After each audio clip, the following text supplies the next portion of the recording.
Good, beautiful Sunday, everyone. My name is Coach Darwin Rivers. Today is April 24, and we're again at another episode of the HR Cafe Trabaho, Buhay, Iba Pa. And for this episode, we will have training guru and HR season leader Edwin Ebreo to talk about how we can grow our HR career. So the title of our training for today is from order taker to leader, growing your HR career. And that will be at the second part of our program. And we welcome you today at our weekly weekend online program, the HR Cafe Trabaho Buhay Iba Pa.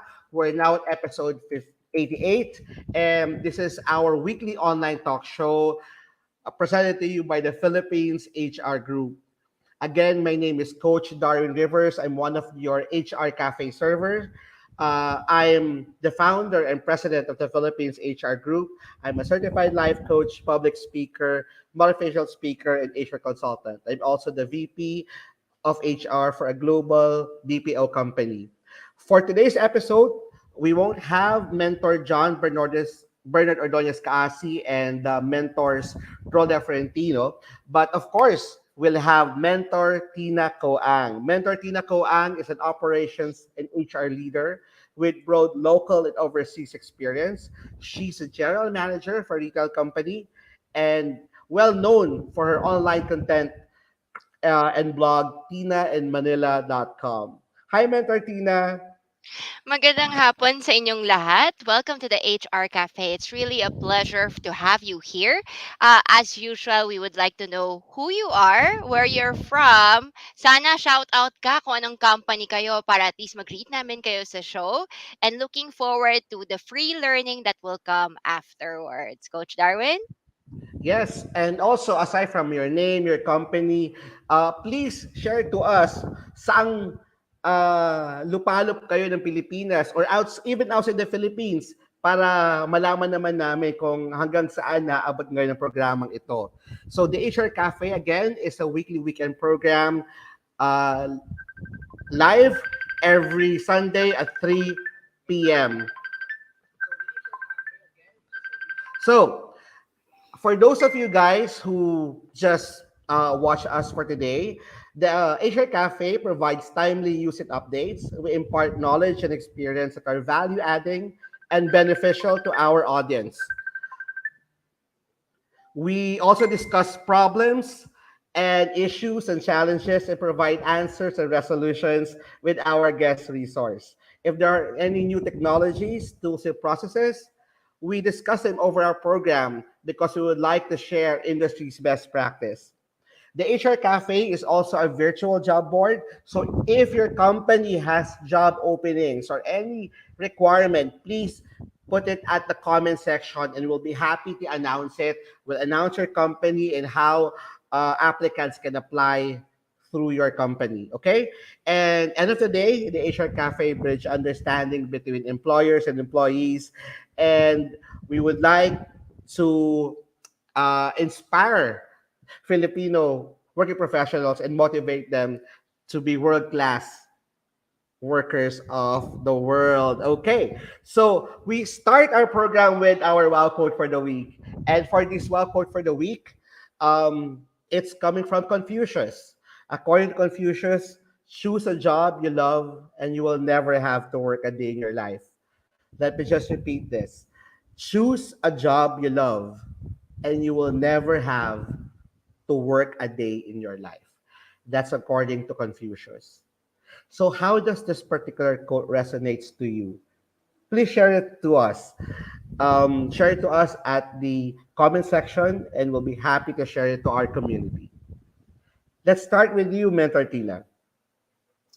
All right. Sa akin, a lot of us are looking for jobs kung saan tayo maging masaya. We always feel that for us, if we're going to find work, if we're going to accept work, kailangan gusto natin ginagawa natin. We like our colleagues, we like our bosses, we like our companies. But the problem sometimes with that type of mindset is that you always put the power on other people. So, for example, your boss decides to migrate. 'Diba? Napalitan yung boss mo, umiba yung boss mo. Sasabihin mo, dati okay yung boss ko, ngayon hindi na. Then you feel more demotivated in your job.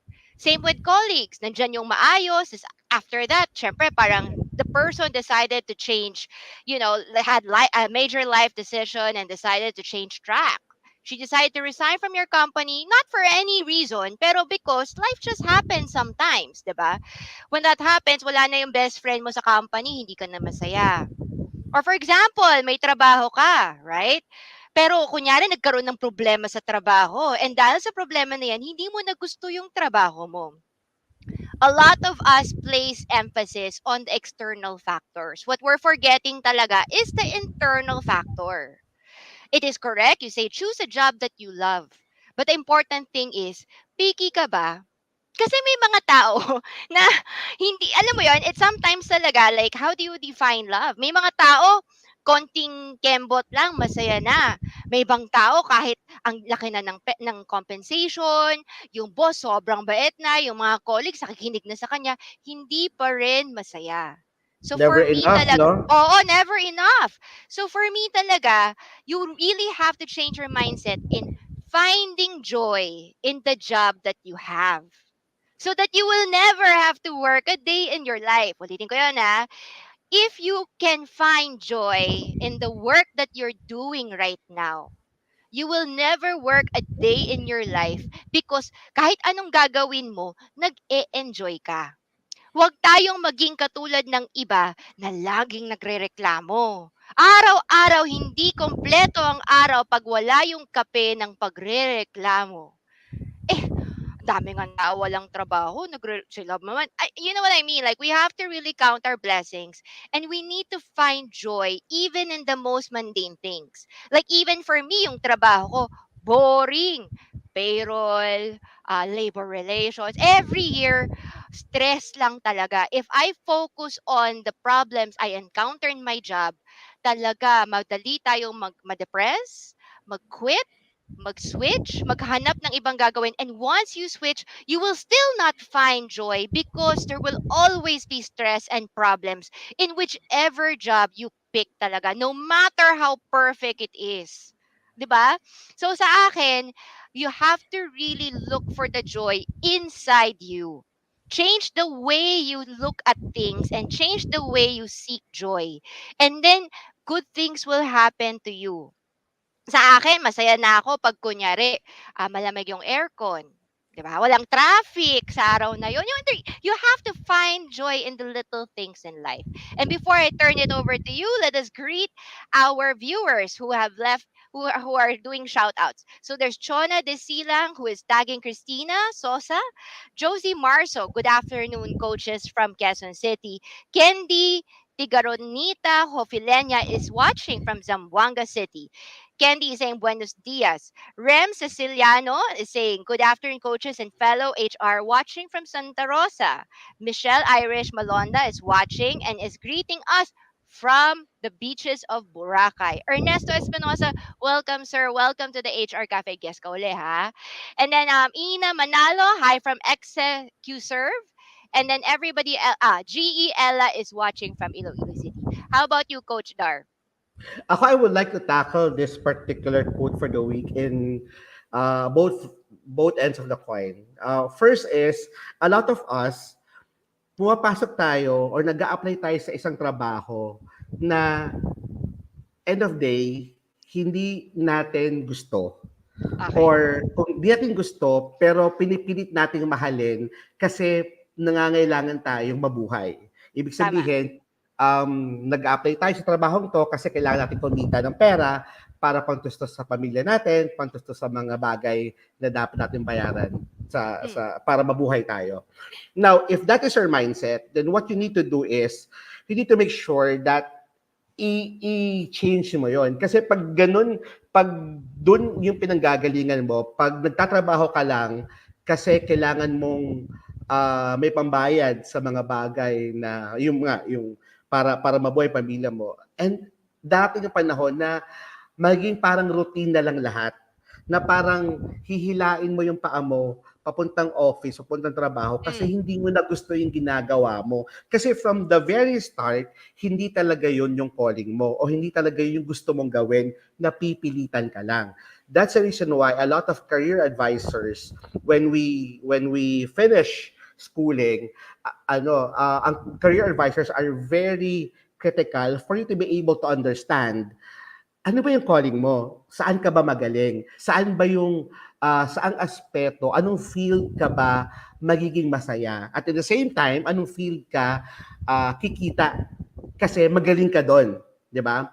At sa isang banda naman, kung nagtatrabaho tayo at sabihin natin hindi natin gusto yung ginagawa natin, ang dapat natin gawin ay mahalin natin ating trabaho kasi end of day is we chose to be in that job and our Mm. employers trusted us to do that work.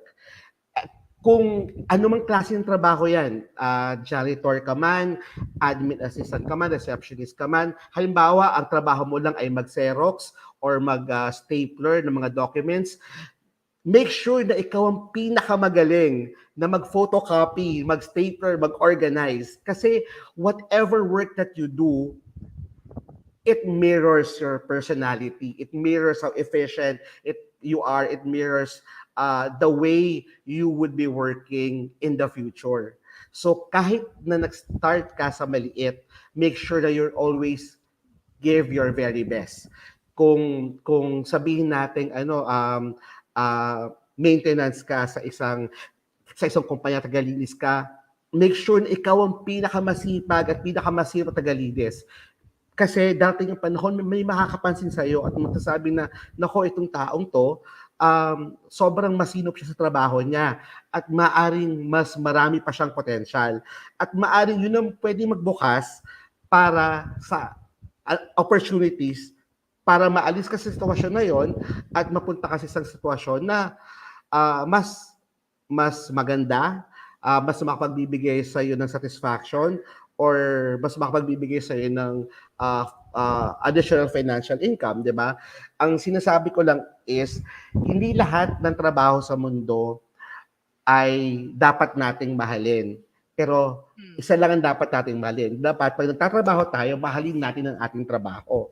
Kasi itong trabahong to, gaano man to kaliit o kalaki, reflection to ng ating personalidad, reflection ito ng ating maturity, reflection ito kung papaano tayo magiging leader, isang manager in the future. So that's my take on this particular wow quote for the week.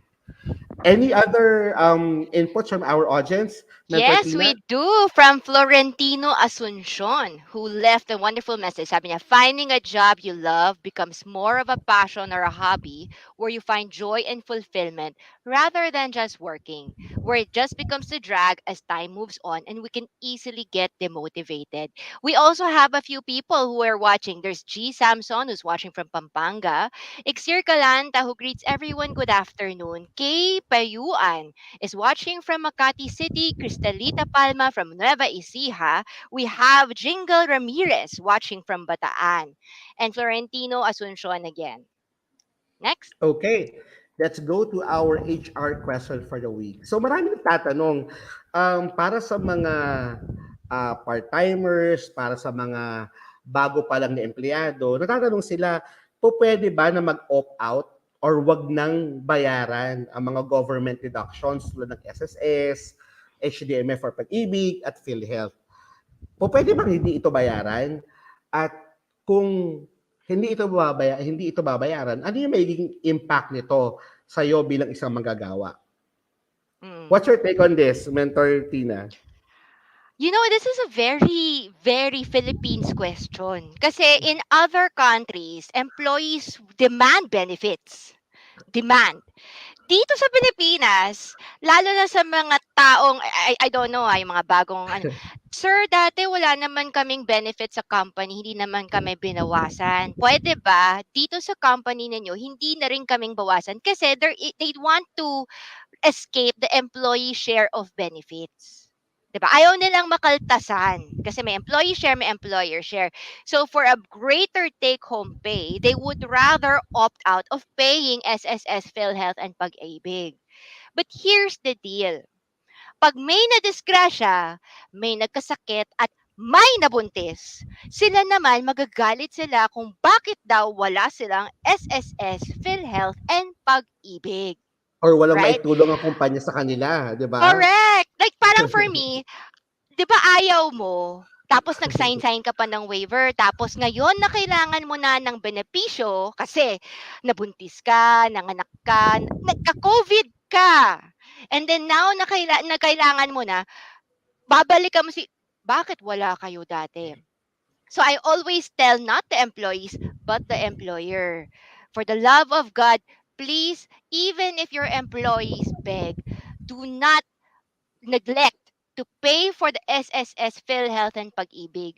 Kasi mabait sila pag nagre-request. Pero pag kailangan, 1,000% matapang sila to demand the benefits as mandated by law.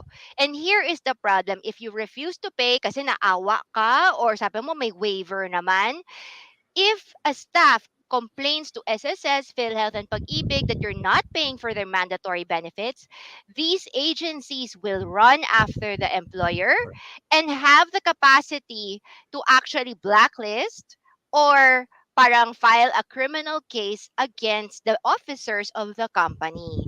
It's really not worth it. Kasi when we hire, itong mga benefits na to, you start it from the first month of employment.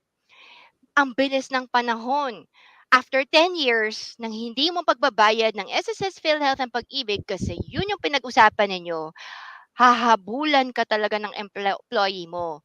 Because these benefits really are benefits. For example, in 2020, nakakuha mga employees ng extra 16,000 pesos in NCR just by being a member of SSS, active member of SSS in the company. 'Di ba? If you get COVID, for example, ang laki ng bawas talaga sa medical bill if you have PhilHealth and SSS. You're compensated for not working. If may loans, for example, or kunyari tinanggal nyo sa trabaho, niretrench mo yung trabaho, SSS has an involuntary unemployment benefit which is given to any staff na pinaalis mo because of authorized causes. Huwag magbaka sakali. Even if they beg, pay. Because if you do not pay, one day you hire 10 people, you hire 20 people, you hire 100 people. It's like playing Russian roulette. One of these employees will complain. And once the casket blows open, ang laki ng utang ng company kasi babayaran nyo rin yung interest and yung penalty. And if you don't do that, the agencies have the right to shut you down and put you to jail. So wala ka talagang Agree. choice, 'di ba? It's such a hassle lang na if you pay for it now, it will later on you'll forget about the expense. But if you don't pay for it talaga, alam mo talaga may magrereklamo kasi meron talagang isang staff na ayaw magpakaltas pero gusto yung benepisyo pag sila'y nagkasakit na. Don't take chances, di ba? Parang ano naman yan eh. When you run a business, you run it professionally. And the important thing is, huwag kang mahuli na gumagawa ng kulang. Kasi babalik at babalik sa'yo. Yung iba na, other things you can handle, pero wag to. Wag talaga to. SSS PhilHealth Pag-ibig kasi hahabulin ka talaga. Coach Dar? Agree with you, Metro Tina. Actually, from the start, it's ano we you've already mentioned Yeah. it's these are mandatory contributions, and when we say mandatory contributions, it means by law, the employer is mandated, required Yes. to Mm. ensure to provide these benefits to their employees, and for the employers to provide these benefits, they need to make sure that they deduct their employees for the employee share as well as Mm. to pay the employer share. Now, Correct. I've been hearing about some companies, small and medium-sized companies na sila pa yung nagsasabi sa employees sila na, nako ikaw na lang magbayad ng SSS mo, PhilHealth Mm. Pag-ibig kasi pa pwede naman daw ang voluntary. Voluntary. Voluntary. para sa mga employees, kung kayo yung katrabaho, sa Mm. ganong kumpanya, wag po kayong papayag. Kasi basically, empleyado kayo, kayo po ay may karapatan na dapat ang employer nyo ay magkaroon ng employer share doon sa Mm. contributions nyo. Huwag kayo papayag na sabihin nila na ano na kayo na lang magvo-voluntary na lang kayo. Also been hearing about companies, offshore companies who are hiring people Mm. here in the Philippines who also does that. They Mm. hire employees as project-based employees or fixed-term employees, and they just give out a base pay. Malaki yung base pay, pero walang deductions. Walang Mm. deduction sa tax, walang deduction sa mandatory contributions. Now, ang hindi naiisip ng mga empleyado na although malaki nga yung base pay na binibigay sa kanila, paano po nagkasakit po kayo? Saan po Mm. kayo tatakbo? Hindi niyo po magagamit ang PhilHealth. Paano po pag nangailangan kayo ng particular loan? Mm. Hindi niyo magagamit ang SSS benefits niyo. Paano po pag nanganak kayo? Sabi nga ni Mentor Tina, di ba? Um, Sino magbabayad nung time na dapat naka-maternity leave kayo? So, empleyado po ang nawawalan pag hindi po nabayaran ang government deductions na ito. So, for employees, please understand, the government-mandated benefits are being deducted to you guys for these agencies to be able to provide the services that they should be providing you. And ano po, maliit na halaga lang po iyon para sa mga benepisyo makukuha nyo galing sa mga institutions na ito. So that's it from my end. So let us go to the updates coming from Dole. All right. Very quickly, kung meron kayong tanong or magsumbong, pwede kayo tumawag sa Dole Hotline, that is 1349. It is manned 24/7 and it has responded to so many calls, okay? So if may tanong kayo sa Dole, it's 1349. But there is a little bit of warning, all right? Before you call and get the final answer, make sure that you also double check the answer, okay? Kasi sometimes din hindi rin siya ganun ka consistent. You might get different answers when you call. So if that happens, please make sure you double check sa labor codes, sa Bureau of Working Conditions handbook, and with your HR mentors or even in the PHRG group. Kasi it's very important that when you make a decision, you are using the correct information before you take any drastic action. All right? So, yan. But if you have other general inquiries, Dole All right. Hotline 1349, medyo matagal, pero hindi naman. They do answer in all languages, which is kind of cool, di ba? Yung English nila, medyo magandang English pa ha. So, 1349 everyone. Okay? Next. After that, paalala na naman ng SSS, wag pong ibigay ang mga personal information ninyo sa pagpa-file ng application para sa mga SSS benefit or loan because that's really part of your data privacy. Nandun po lahat. Once you give somebody else your username and password, they can apply for many other things for you. They can view your loan details. They can view your benefit contributions kung sino yung dati mo naging employer. So please be very careful because some people might use it for themselves or bentahin yung data mo sa ibang tao. So, laging handa, be very careful, protect your passwords, okay? Next. Ang ganda ng SSS. Have you guys liked and followed the SSS Facebook page because sa totoo lang every week they offer free webinars on the different benefits that they offer. So kunyari may tanong po kayo sa maternity, sickness benefit, unemployment, involuntary unemployment benefit, death benefit, pensions, a funeral benefit, lahat po 'yan actually meron siyang free webinar sa SSS. You can watch it the replay live and free, and if you want it na you want to sign up, free din po yung sign up even if you are an employer and employee. Very cool. Very cool. So please watch their YouTube channel at my SSSPH and get detailed information about the different SSS programs kasi totoo lang, ang laki-laki talaga yung makukuha mo pag marunong kang mag-contribute ng tama sa tamang paraan at tamang timing. Yung mga companies mentor team na naghahanap ng ng mga free trainings. SSS is giving that as long as it's with Yes. regards to SSS benefits. Yes. And I think for me, a lot of newbies are asking, what type of webinar should I watch? What type of seminars that I need?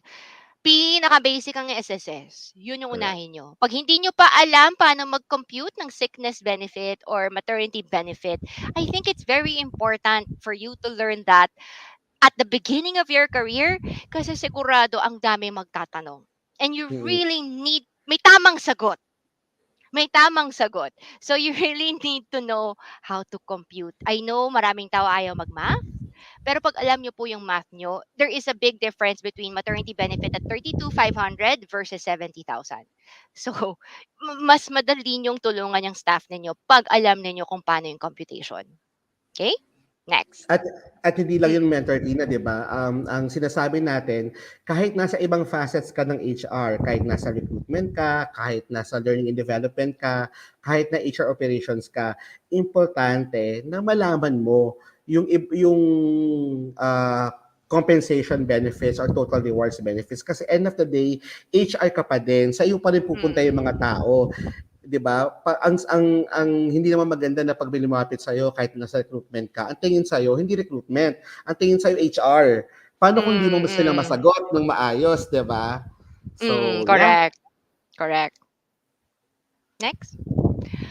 We'd like to remind everyone that importante 'to. the pandemic relief and restructuring program, ano yun? Kung meron kayong short-term SSS loans, usually salary loan or calamity loan na matagal na ninyong hindi nababayaran at nag-incur na ng maraming penalty because hindi nyo siya nabayaran throughout the years, SSS is offering a loan restructure program. Okay? Housing loan is extended until May 21st. Short-term member loans penalty condonation program is only till May 14, 2022. Ang nangyayari po, 'di ba, nakakuha kayo ng pera. Nagbabayad kayo ng interest. Okay? Pero pag hindi kayo on time kasi magbayad, SSS charges a 1% penalty per month which increases compoundly as time goes on, years go on, hindi kayo nagbabayad. This loan waiver program enables you to remove the penalty part. Remove the penalty part so that ang matitira lang talaga is yung principal, yung inutang ninyo at yung interest lang. Very helpful. Guided people na meron silang SSS loan of around, nagsimula sila before, ang inutang na nila 6,000. 10 years later, 60,000 na siya. Okay? 30,000 of that is penalty. Ulitin ko there are people na for example, ang inutang lang nila mga 10, 15 years ago at the beginning of their careers kasi uso daw dati mangutang at saka tapos magre-resign agad. Tapos Tapos di na nakalimutan na nila. magbabayad. Hindi, nakalimutan Nakalimutan na na nila. nila. Hindi na nila i-inform sa sa management sa next company.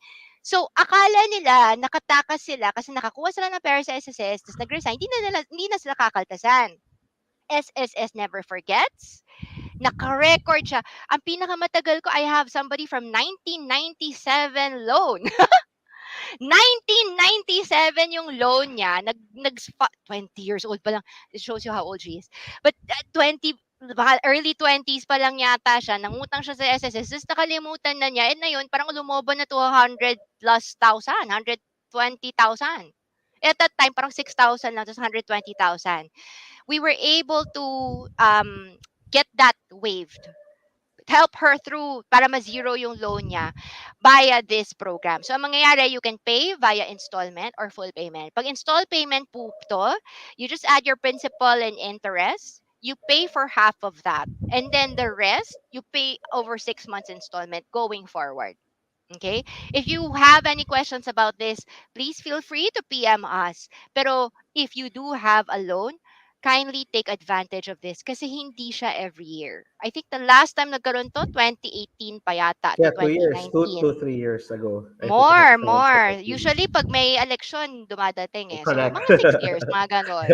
So, so please take advantage of this kasi they've already extended this. I don't think they will extend it anymore. Sayang naman. Okay. Eh, ma'am, pag hindi ako nagbayad, paano na? Yung pension mo, ang magbabayad dyan. So a lot of people pag kunyari when they retire, when a family member dies, akala lang may pera pa sa pensyon, tapos magugulat sila bakit wala na? Yun kasi may loan sila dati mga 20, 30 years ago. Tapos ngayon, yung binabayad nila ngayong contribution napunta lang sa pagbabayad ng loans nila at ng penalty. Okay? Next. All right. Masipag ngayon ang SSS. They are now open from 6 a.m. to 6 p.m. Monday to Fridays, lalo na sa mga branches below, mga different branches, except for the branches that you see there, which is only 8 to 5. SSS still follows the number coding system. So you have to look at the last digit of your SSS number to know which date you have to come.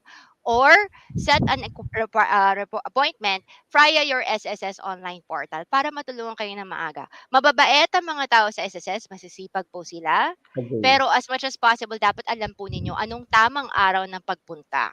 Okay? Kasi maraming tao, for example, may magtatanong doon sa SSS Loan Restructuring Program. Pero after that, too late na. Kasi hindi mo numero. So you have to go talaga on the day wherein that's your number. Okay? Next.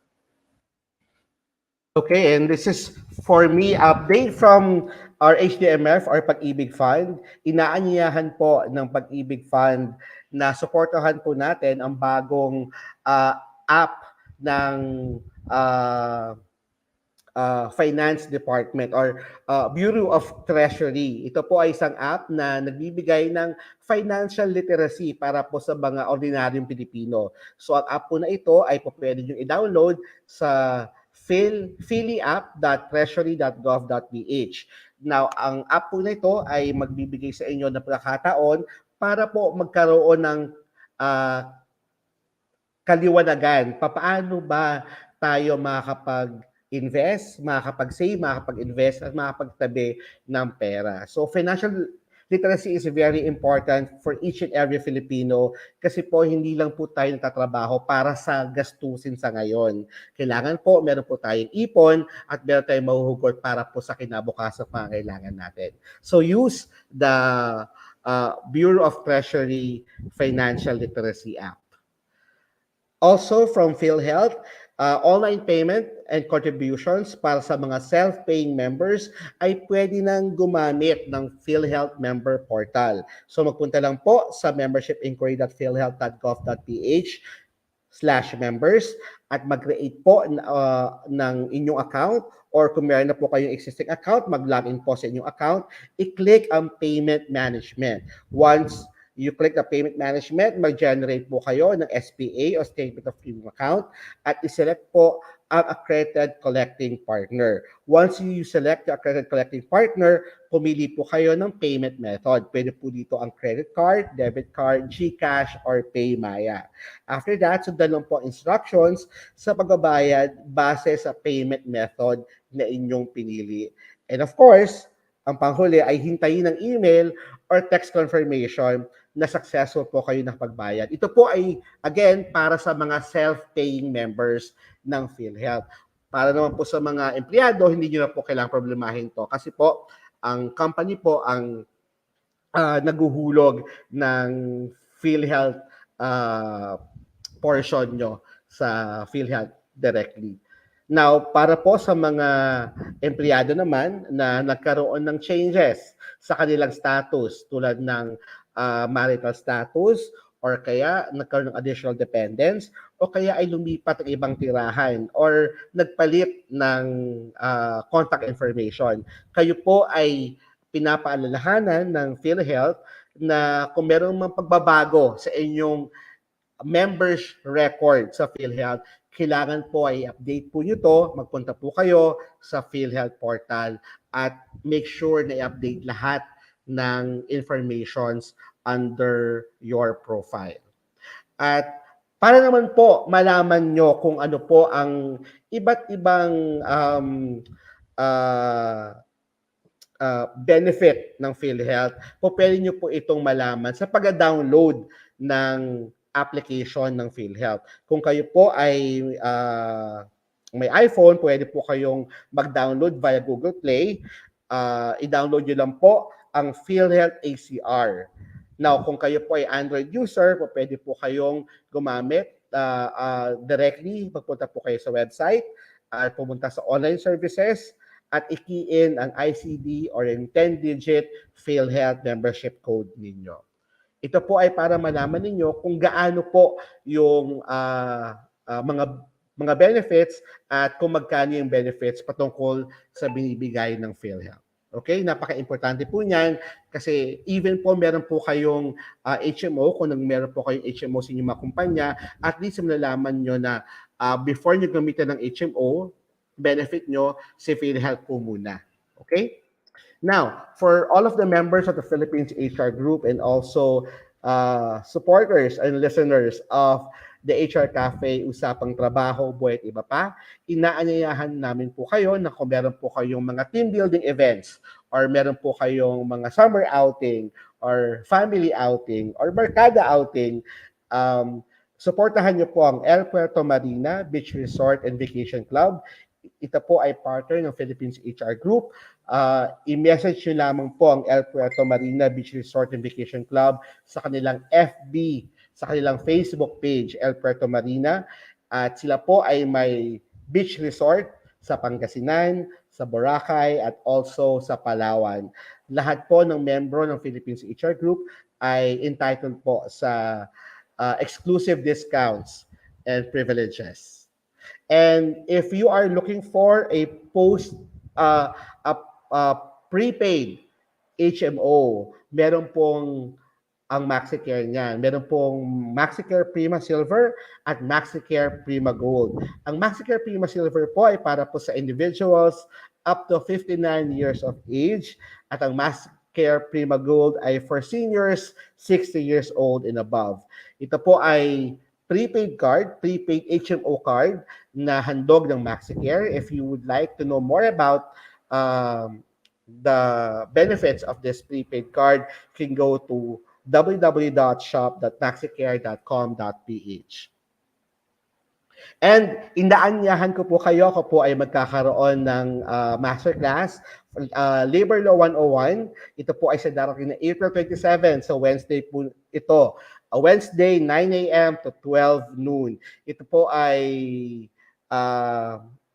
handog ng Arriva Academy. So kung gusto nyo po na mag-enroll or yung mga team members nyo, yung mga bago nyong HR na gusto nyong matuto with regards to HR and Labor Law 101, inaanyahan ko po kayo na mag-attend ng ating HR Crash Course in Labor Law 101.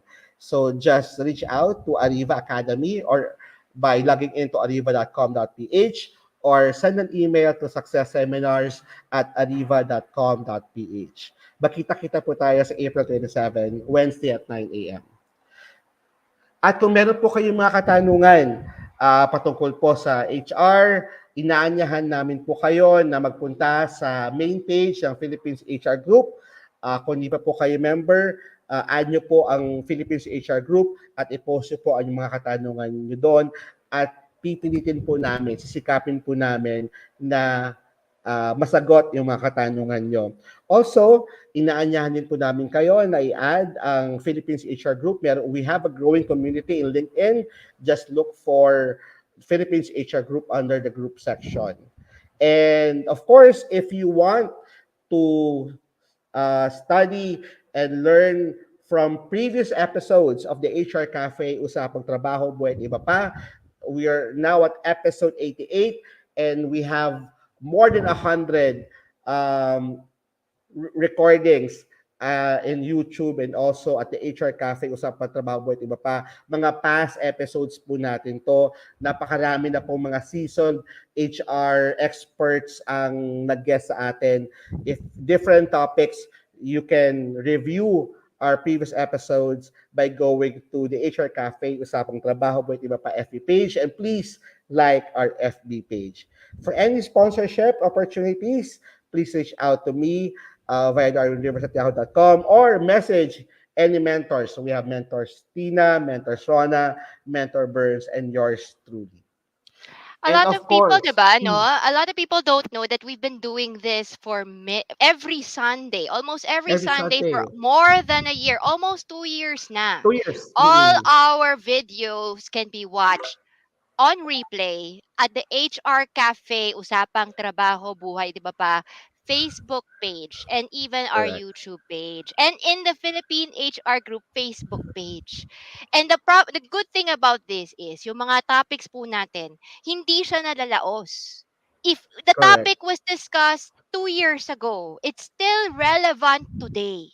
If And we being talked about updated. if we're talking about headhunting, if we're talking about leadership, job structuring, labor relations, labor law, 2 years ago and this year, it's still you can still use it today. So for a lot of people say, "Ah, gusto ko lang yung live, gusto ko yung current." You can watch our old shows and it's still very current. Like today, 'di ba? No matter where you are in your career, from order taker to HR leader, you will still need this even 5 or 10 years from now. But we're very grateful to have our guest speaker to share his knowledge today. Kasi ang hirap kunin yung mga guest speakers eh, 'di ba? But the topics that they talk about is almost forever. So And introduce niya very Sir valuable. and very valuable and free. Coach Darwin, Correct. introduce please.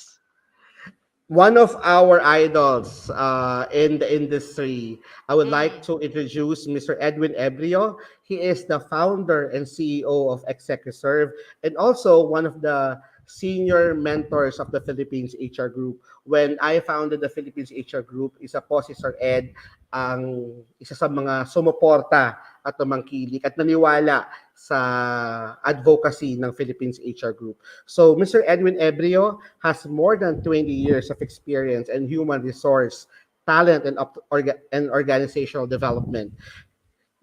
Designed and delivered hundreds of sessions of over 50 topics. He worked with more than 1,000 companies in various organizational development goals and led competency framework development for PSTD Master Trainer Certification Program. And Mr. Ed Ebrio is accredited resource person for PSTD, CSC, and Australia Awards in the Philippines. Isa po sa pinakapipitagan, nirespeto at minamahal namin, Mr. Ed Ebreo. Hi, Sir Ed! Let Sir us Ed? make sure that... Yan! Hello, Sir Yan. Ed! Ayun. Hello, good afternoon everyone. Thank you Darwin and Tina for inviting me, no. Nakikinig ako sa mga updates ninyo and then I realized how not updated I am. So thank you dun sa mga updates. So meron na akong benefit for joining you this afternoon by listening to your updates on PhilHealth SSS. Great, you're doing great service to the profession. It's All our right. advocacy, sir, for the Mm. past more than 2 years here. Kasi mula nung Yeah. Bilis pandemic, na. talagang sinabi namin, hindi pwedeng mahinto ang learning ng Philippine HR Group. So, we've established the HR Cafe to supplement it.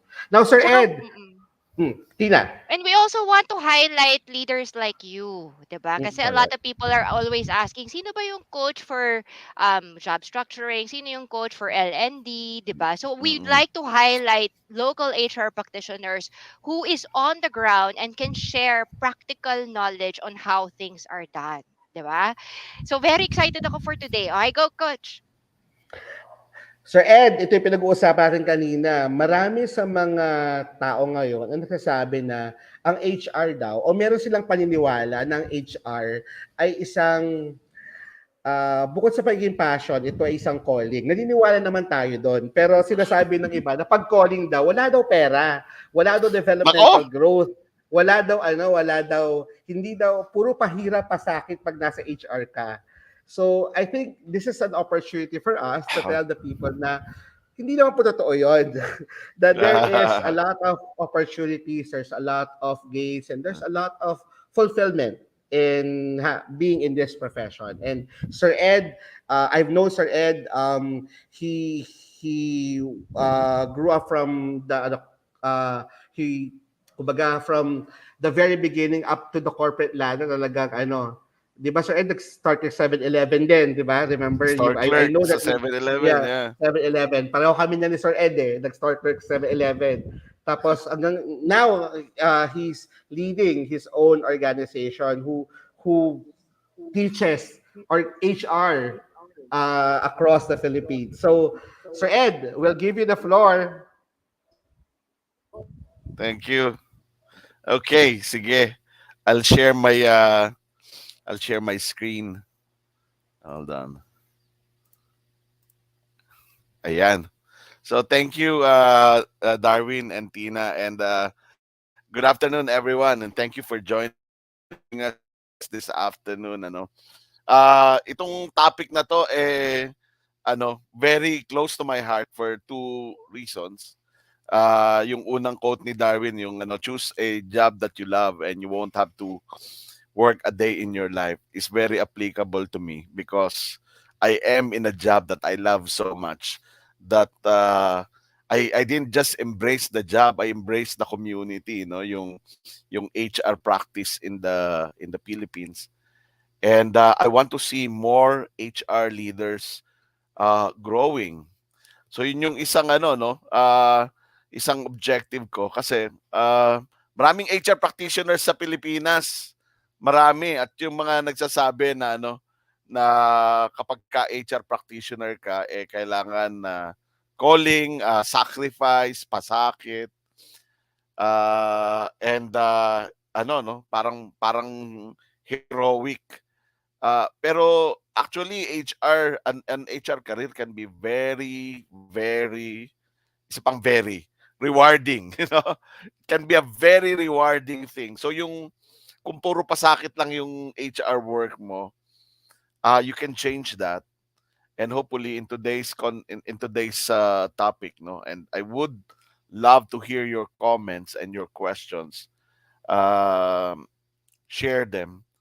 Uh, I would love to share with you what I've learned, in my own career development journey in HR practice, no. So yan. Pangalawa, tama ba yung aking bilang? May isa pa akong dahilan eh. Napapansin ko marami ang HR practitioners pero very few ang HR leaders. Oo. Sometimes merong mga HR na supposedly leader na, manager na yung title, director, sometimes vice president pa yung title, pero hindi pa rin leader, no? Order taker pa rin.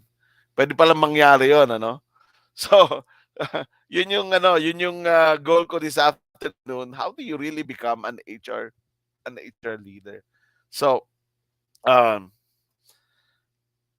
sabi sa nung shinare ko to sa Facebook yesterday, nag-comment sa akin si Darwin eh. Sabi niya, "Sir, merong mga industry nasa 350,000, 450,000 a month ang sweldo ng mga vice president, mga VP for HR."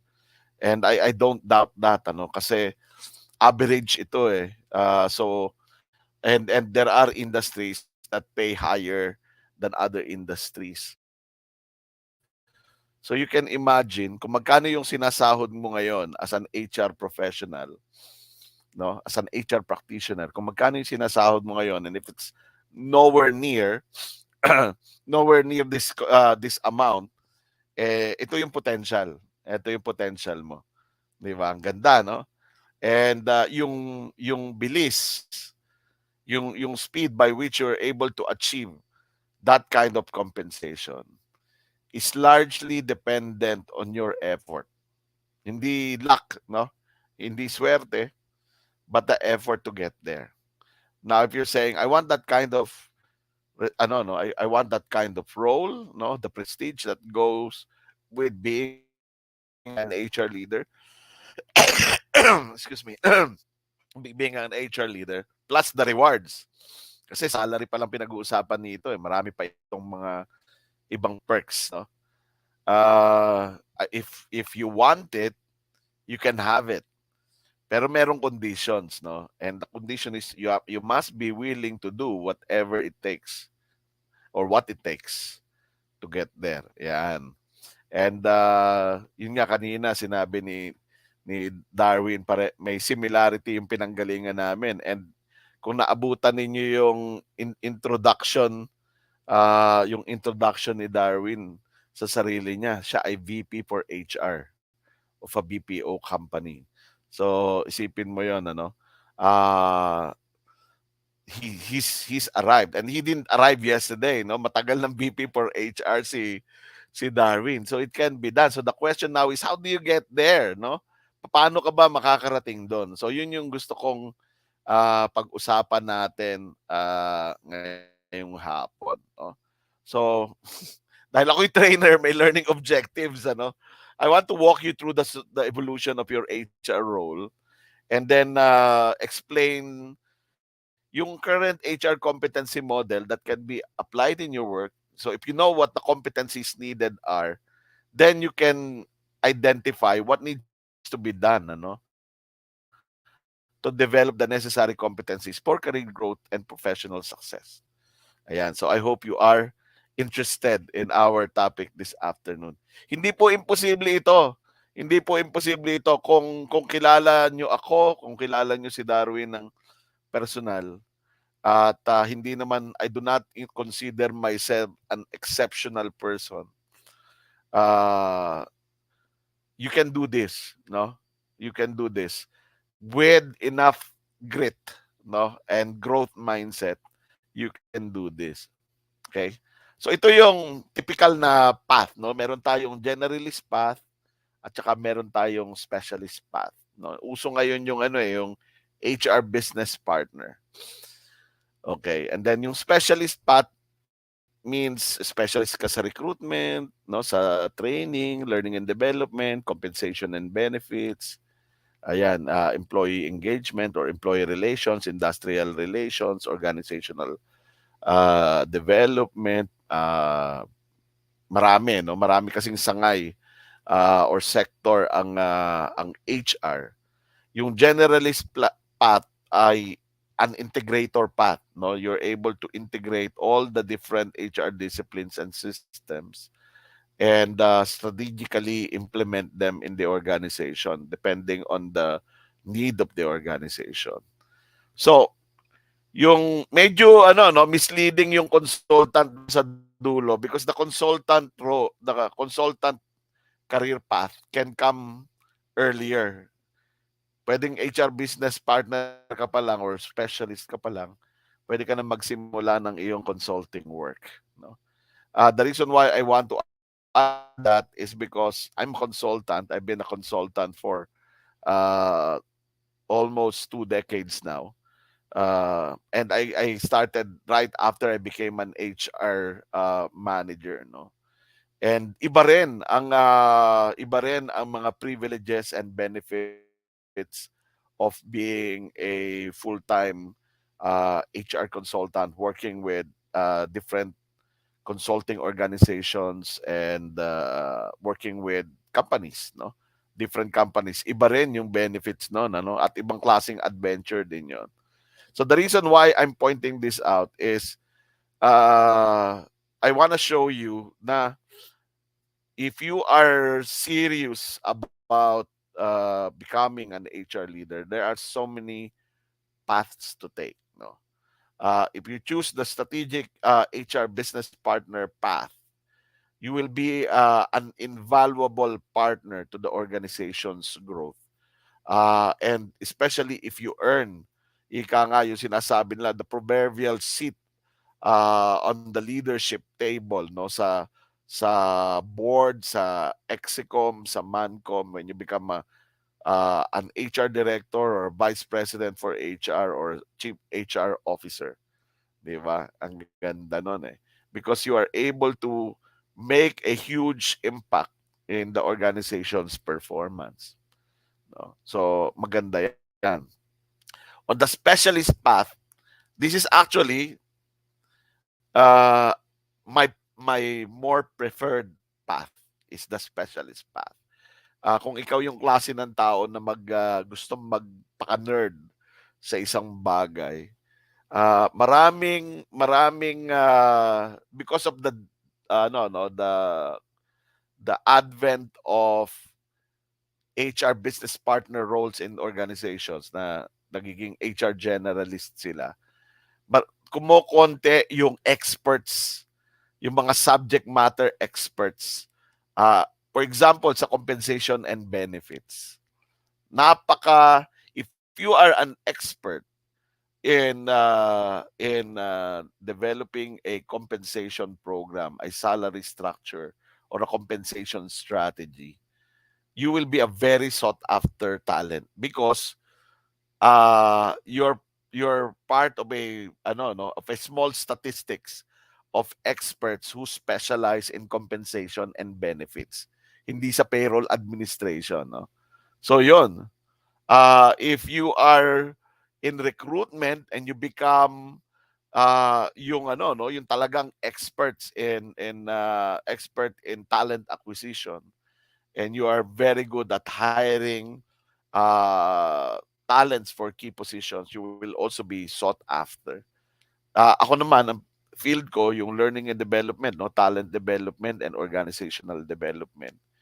And being a member ng Philippine Society for Talent Development, I can tell you, ano po, doon sa mga kasama ko sa field na na nagsisilbing mentor sa area ng talent development and organizational development. The pool of experts is, pag tinignan mo, are an aging group. Opo. Pagka nandoon ako, ang feeling ko, ang bata ko eh. No? Marami kami at matatanda na. No? Kailangan ng succession. So we want to see people rise, no, in the in the field, in the profession of talent development and organizational development, who have real passion for this particular practice. Kukonti po eh, kakaunti. And we're really excited to see more people join us in talent development and organizational development. So that's the kind of opportunity that we have, ano. Ngayon, ang tanong, are you interested in growing your career, no? Na hindi ka lang magpapatianod na hihintayin mo lang na maging available yung next position para umakyat ka, next position para umakyat ka. Hindi ganoon 'yun, ano. So, you need to evolve, ano, from an order taker, yung HR order taker, records keeping, personal transactions. Minsan may nakikita ko in my no, journey in different organizations, merong iba manager na pero order taker pa rin, no? So we need to evolve from HR order taker to strategic HR leadership, no? Which is optimizing organization's capability and performance. Dapat yun yung kaya nating gawin. We should be able to demonstrate measurable value to the organization. Yeah. And I talk to a lot of HR managers, and when I ask them about this, not all of them are able to give me a confident answer on what measurable value they offer the organization. Okay? So, paano tayo magta-transition? This is almost always the problem. Maraming mga forum na nai-invite ako to talk about HR and HR competencies. Madalas ang sabi ng mga tao, I want to serve my organization better. I want to make a bigger impact in my organization. Pero ang problema, yung mga boss ko, they don't appreciate the role that I play. They think na yung role ko transactional lang, that I should just be an order taker. No? Ngayon, kung mali ang pagkakakilala ng organization sa role ng HR, Anong pwedeng gawin ng HR or ng HR professional to change that view? Di ba? Kasi laging yung meron po akong proposal, meron akong mga may mga plano ako gustong i-implement, but the company or the CEO did not approve. So ang ginagawa ko na lang, kung ano na lang yung iutos sa akin, yun na lang yung ginagawa ko. No? So for us to move from being an order taker to being an HR leader in the organization where we lead not just the HR subordinates, but we lead even the CEO, we need to move from a powerless mindset to an empowered mindset. No? So paano ba yon? Okay? Uh, we need to move from reactive to proactive. Okay? Bigyan ko ng context yan. Ha? Reactive to proactive. Ano ba yung reactive? Pagka may problema, sinosolve mo. Pero hindi mo ina-anticipate. No? Hindi mo piniprevent yung problem from recurring. Okay? Pag merong required training need, ano yung training? Ganyan, ganyan. O sige, maghahanap ako ng consultant o naghahanap ako ng trainer. Okay? So reactive 'yon. Proactive is meron kang strategic learning and development plan, strategic talent and development plan. So the question now is, how do you make that? You learn. You learn how to do that. You learn how to do an organizational needs assessment, training needs analysis. And that does not just apply in training. That applies in compensation and benefits, in recruitment, in personnel administration, and employee engagement. No? Reactive to proactive. Second mindset, wala namang sinasabi si boss eh. 'Di ba? Or problema ni boss 'yan eh. Okay? As an HR practitioner, you are leading from the middle or maybe even from the bottom. So you also have to take responsibility. When you develop your credibility as an HR practitioner, you should be able to lead at different angles. No? So kalimutan natin yung mindset na, si boss ang mag-iisip ng solusyon sa problema and then ako, taga-implement lang nung kung ano man yung naisip niyang solusyon. Baliktarin po natin, Isipin natin, paano ko ba matutulungan yung boss ko to solve the problems of our organization? Quantity and quality. Ito, this is a perennial problem in HR practice. Siguro kung nakarinig na kayo nung iba kong mga presentation and lectures, lagi ko sinasabi na minsan kapag kakausap ko yung mga kliyente, tinatanong ko sa kanila kung ano yung kanilang strategy for learning and development, binibigyan ako ng training calendar. Ang binibilang, gaano karami yung napa-attend sa training. Pero hindi tinitingnan, gaano kagaling yung training, gaano ka-impactful yung training doon sa performance ng mga tao. 'Di ba? Nag-hire, nag-post ng maraming ads, nag-post ng maraming job vacancy sa iba't ibang okay? So nagawa ko na yung trabaho ko. Wala nag-a-apply. Hindi ko na problema yon. Post naman ako eh. So quantity versus quantity and quality.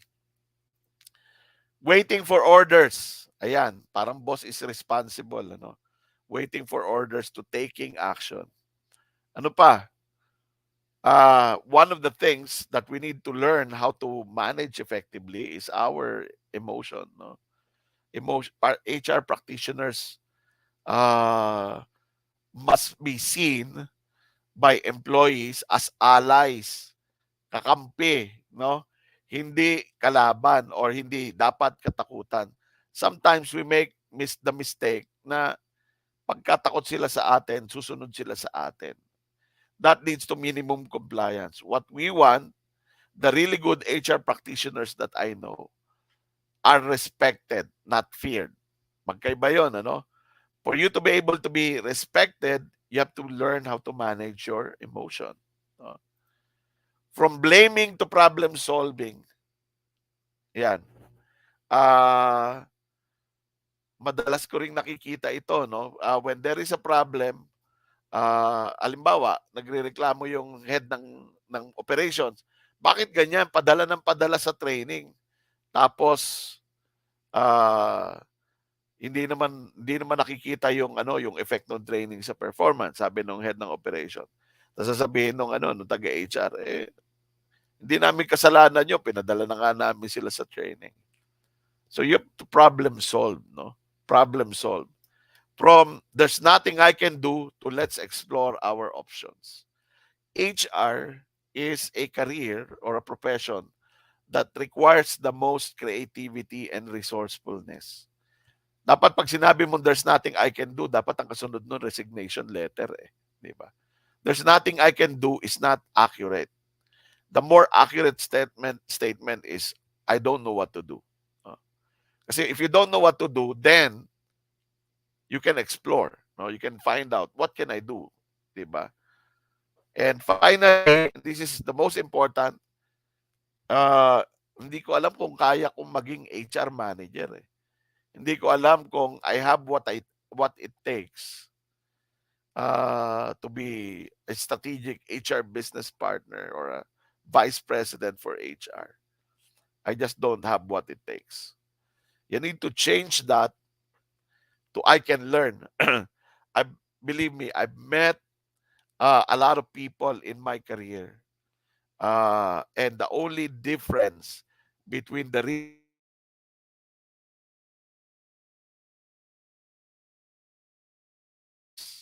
no, uh,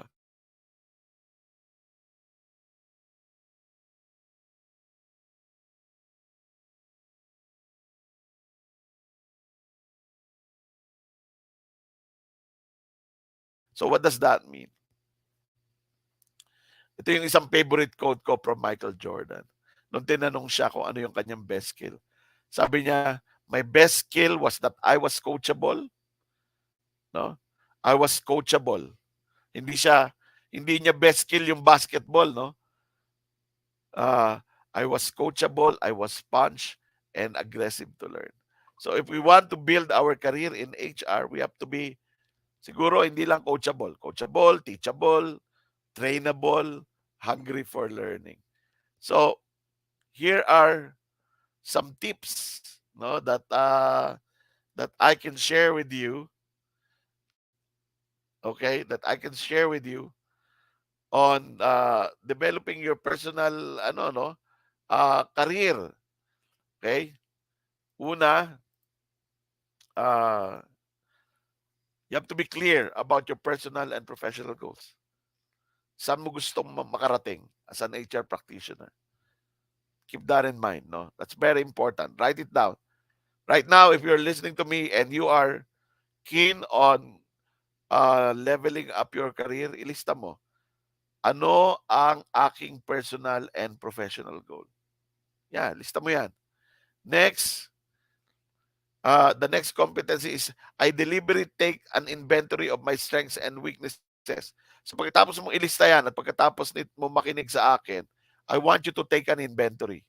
What are my strengths and my weaknesses? Yung strengths that will help me get to my goal and the weaknesses that I need to address. No? The weaknesses that I need to address so that I can get to my goal. Yung weakness, hindi mo kailangan gawing strength, no? Nung HR practitioner ako, ang weakness ko po math. Just like many HR practitioners that I know, mahina ako sa math. So medyo takot ako sa compensation and benefits, no? But I managed to develop a salary structure, a compensation program, not just for my company, but also for some of my clients. Am I an expert in compensation and benefits? I wouldn't call myself an expert. I'd call myself, you know, uh, knowledgeable, but not an expert. So what you want to do is turn your weakness not not necessarily to become a strength, but uh, you have to stop it from hindering you. So anong kailangan mo matutunan para hindi ka mahinder niyan? I seek to know what kind of knowledge, skills, attitudes, and habits I need to develop. And hopefully today, I can share you some that you can take note of and work on as you take this career journey, as an HR professional. Okay? Okay. So, hold on. All right. And lastly, I actively look for opportunities to develop myself. Ayan. That's very, very important. Uh, Marami sa mga HR practitioners that I know now who are really taking the HR practice by storm. And I hope Darwin won't mind, including Darwin, na nakita ko nung nagsisimula pa lang na laging nandoon sa mga HR events, laging nasa mga training, ilang beses ko ng mga naging participant, including si Rona.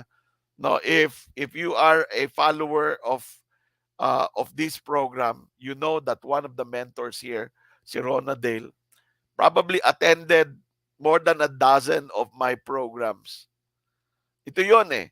You cannot get to where you want to be if you're not willing to invest in your personal development. It's very, very important. Hindi yan mangyayari kung hindi ka, kung mangyayari man siguro hinug sa pilit. So that's very important. No? Now, going to, ano bang kailangan ko matutunan? I just want to share with you some of the changes and evolutions in the competency model for HR para ma-appreciate natin na hindi stuck yung ating career. It's a very dynamic career that continuously evolve as the world becomes more and more complex, no? So, ayan. In 1987, tatlo lang ang competencies na kailangan mo sa HR.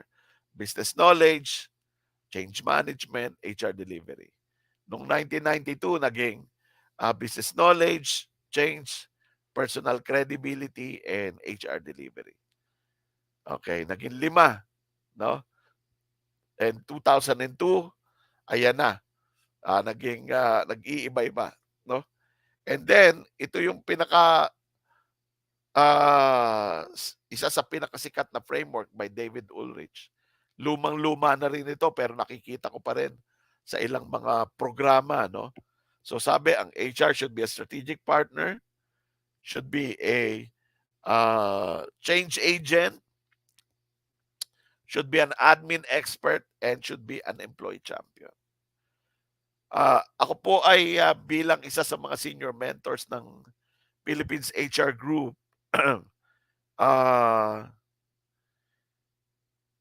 binabantayan ko yung mga tanong, and sometimes I answer. And I noticed that a lot of the answers, a lot of the questions have something to do with administration. No? A lot to do with administration. A little bit on, hindi nga employee champion, but really, employee relations. No? Hindi pa talaga employee champion. Very few conversation on change and strategic partnership. If you are a part of the Philippines HR Group, you'll probably notice the same thing. Nakaramihan ng mga tanong tungkol sa SSS, PhilHealth, paano babayaran yung holiday pay, paano mag-handle ng empleyadong problematic, okay? Paano mag-implement ng disciplinary action procedures.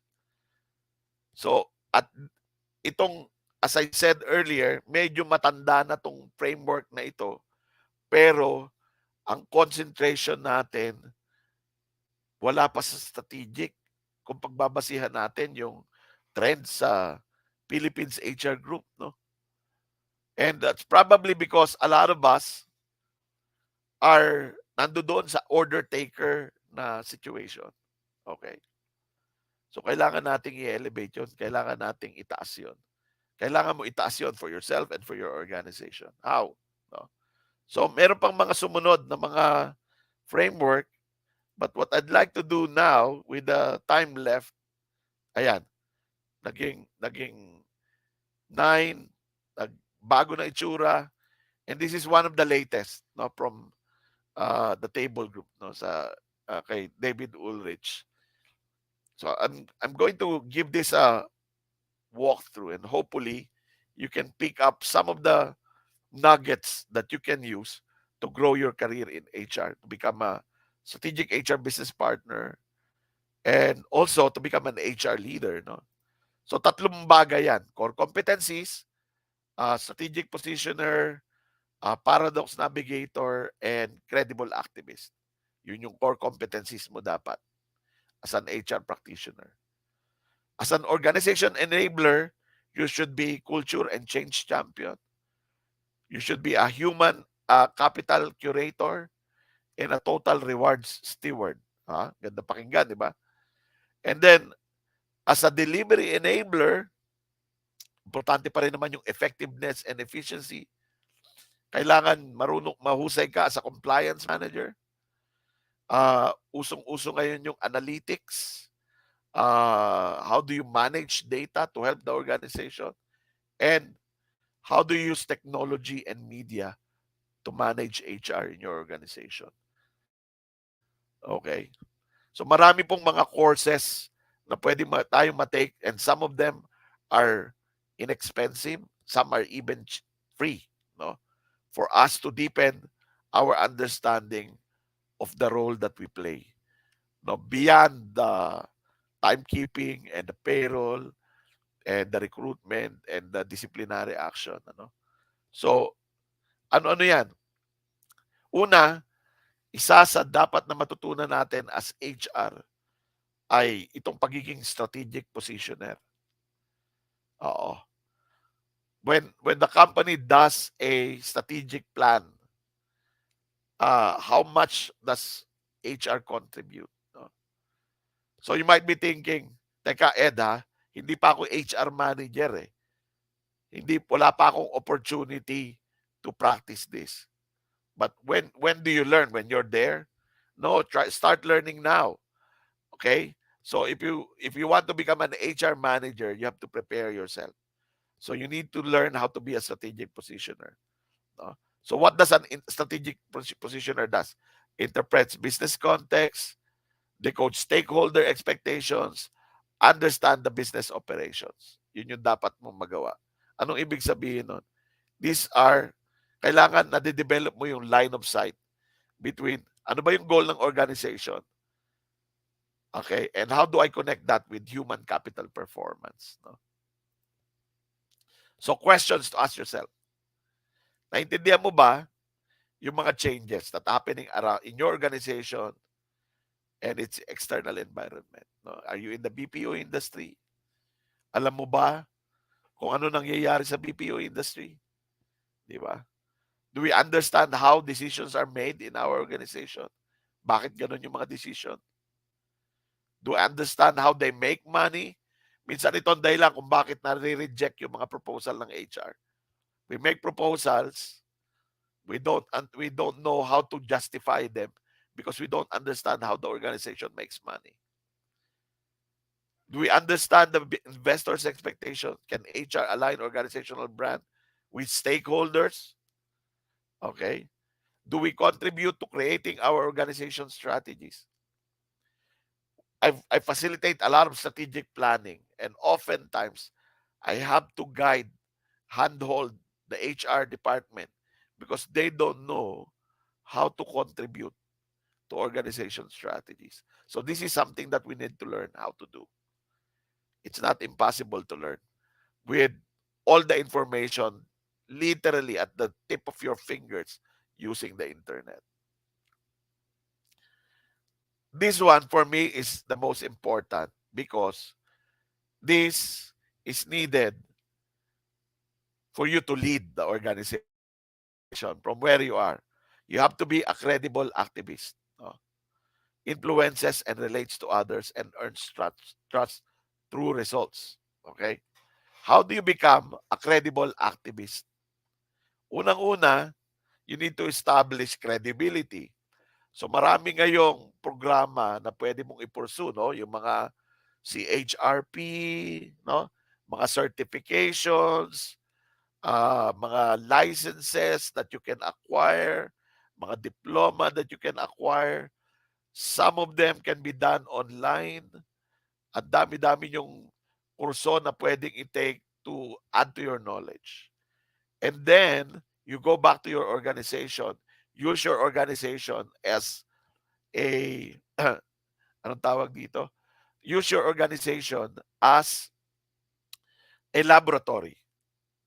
No? Try to apply what you've learned in your organization. Marami ako mga kilala nakakakuha ng CHRP or SHRM certification. Pero hindi mo makita sa ginagawa nila kasi hindi nila ina-apply. Dapat i-apply mo. No? Sabi nga, so earn trust through results. Uy, ang galing, ang galing ni Bert kasi may CHRP siya and in-apply niya yung kanyang natutunan dito sa kumpanya. It's very important. Credible activist. Sabi ni David Ulrich, HR professionals who are credible but not activist, so may certification ka pero di mo ina-apply, are admired but do not have much impact.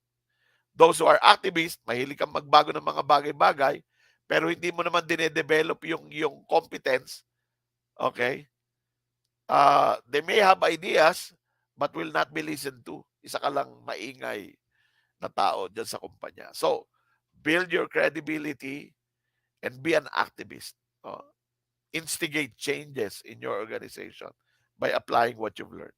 Very, very important. For me, this is very important. One of the most important of the competencies. Yung paradox navigator kasi tayo sa HR, laging tinatanong, pro-management ka ba o pro-labor? Pro ganito ka ba o pro ganito? Di ba? Kasi sa gitna tayo eh. So we are paradox navigators. Sabi, HR professionals are increasingly asked to maximize ideas and outcomes that may inherently in opposition with each other. So these professionals must constantly manage the paradoxes or tensions that exist in work settings. Okay? So anong mga behaviors? It effectively manages the tension between high-level strategic issues and operational details. No? Example, meron kang plano, pasensya na po kayo because my field of expertise is talent development. Gagawa ng napakaraming programa on training. Wala nang ginawa yung mga tao kundi umattend ng training. Nakalimutan na yung operational details. So, ang ginagawa, you can probably relate to this. Uma-attend ng training yung mga tao online, pero at the same time doing their work. Nagmo-multitask. As a result, hindi naintindihan yung training, hindi rin maayos yung trabaho. So, how do you manage that as an HR practitioner, as an HR professional? Internal focus on employees and external focus on customers and investors. No? Taking time to gather information and making timely decision. So, versus analysis paralysis versus risk-taking. Global and local business demands for global organizations. The need for change, flexibility and adaptability, and stability. Yan. So, yun. So, yun yung organizational, yun yung core competencies. Okay, bibilisan ko na lang po. Doon tayo sa organizational enablers. Dapat, as a leader, as an HR leader, marunong tayong mag-lead ng change. Okay, culture building and managing change are two competencies that we need to develop. How do you do that? Of course, you learn it. Questions to ask ourselves. What is HR doing to help shape the organizational culture that delivers results? Anong ginagawa natin? How do we measure the effects of our initiatives to organizational performance? Okay? Yeah, recruitment, training, performance management, employee engagement. Paano natin ginagamit yan? And then lastly, how effectively are we to get people's buy-in to change? No, may model ka bang sinusunod? Kasi hindi enough yung authority natin eh. Hindi enough yung authority natin to change people, we need to use our influence. So, yun. All right. Human capital curator. How do you develop talents? How do you develop leaders? How do you drive performance? And how do you develop technical talent? Yeah. So, two questions to ask, no? How do we move from ordering training, which is what's happening a lot, to identifying learning and development needs of our people and organization? Di ba? Yung inuutusan ka lang na maghanap ng training provider to really proactively doing a needs assessment. What kind of strategies do we need to implement so we can ensure that all talent development intervention lead to performance improvement and achievement of career potentials? Yung bang mga pinaggagawa nating programa sa company, effective, nakakatulong ba talaga to improve performance? O ano lang siya, checklist lang, done, not done. No? So yan. Suggestion ko, if you are keen or interested in developing your specialist career in L&D, yan, join PSTD, Philippine Society for Talent Development. There are a lot of developmental intervention there to help you do, carry out this kind of work. Compensation. Okay? Marami ako nakikita ng mga compensation and benefits manager na nasa transaction pa rin. Ang goal pa rin is effectiveness and efficiency of the process, no? Nung nung nung nung payroll, compensation, salary structure, uh, benefits administration, nandoon pa rin sa transaction. Compensation and benefits can be very, very strategic. Okay? How do you develop, no, a total rewards strategy for your organization? So, questions to ask. How do we move from compensation processing to compensation planning and strategizing? No? How do we make our company's reward system drive retention and performance? O, di ba? So, tama naman na matutunan natin yung rudiments of no, o payroll administration, benefits administration. But if you are to build a career there, and let me tell you, this is going to be a very lucrative career if you go into consulting, because very few consultants are expert in this field. Yan. Kung hindi ka takot sa math, analytical ka, there's so much information that you can get to develop your competency in this area. Oo. At kapag magaling ka dito, I tell you, and you want to do consulting, talk to me. Because hirap na hirap ako makahanap ng magaling dito sa Pilipinas. Oo. So this is a specific, very niche field in HR that's quite rare. And then delivery enablers. Marami sa atin stuck dito sa delivery enablers. Okay? Technology and media integrator. Tama ba? Yan. Technology and media integrator. Leverages social media tools, integrates technology. So ano yung dapat tinatanong natin? At pala yung behavioral. Coordinates policies for how people use social media at work. May social media policy ba ang inyong kumpanya? Leverages social media for business purposes. Okay? Are you able to use that to build your employer brand, to build your company reputation? Use social media to enhance collaboration at work. Diba? Uses technology to facilitate remote and mobile workforce. Right now, a lot of companies are in hybrid arrangement.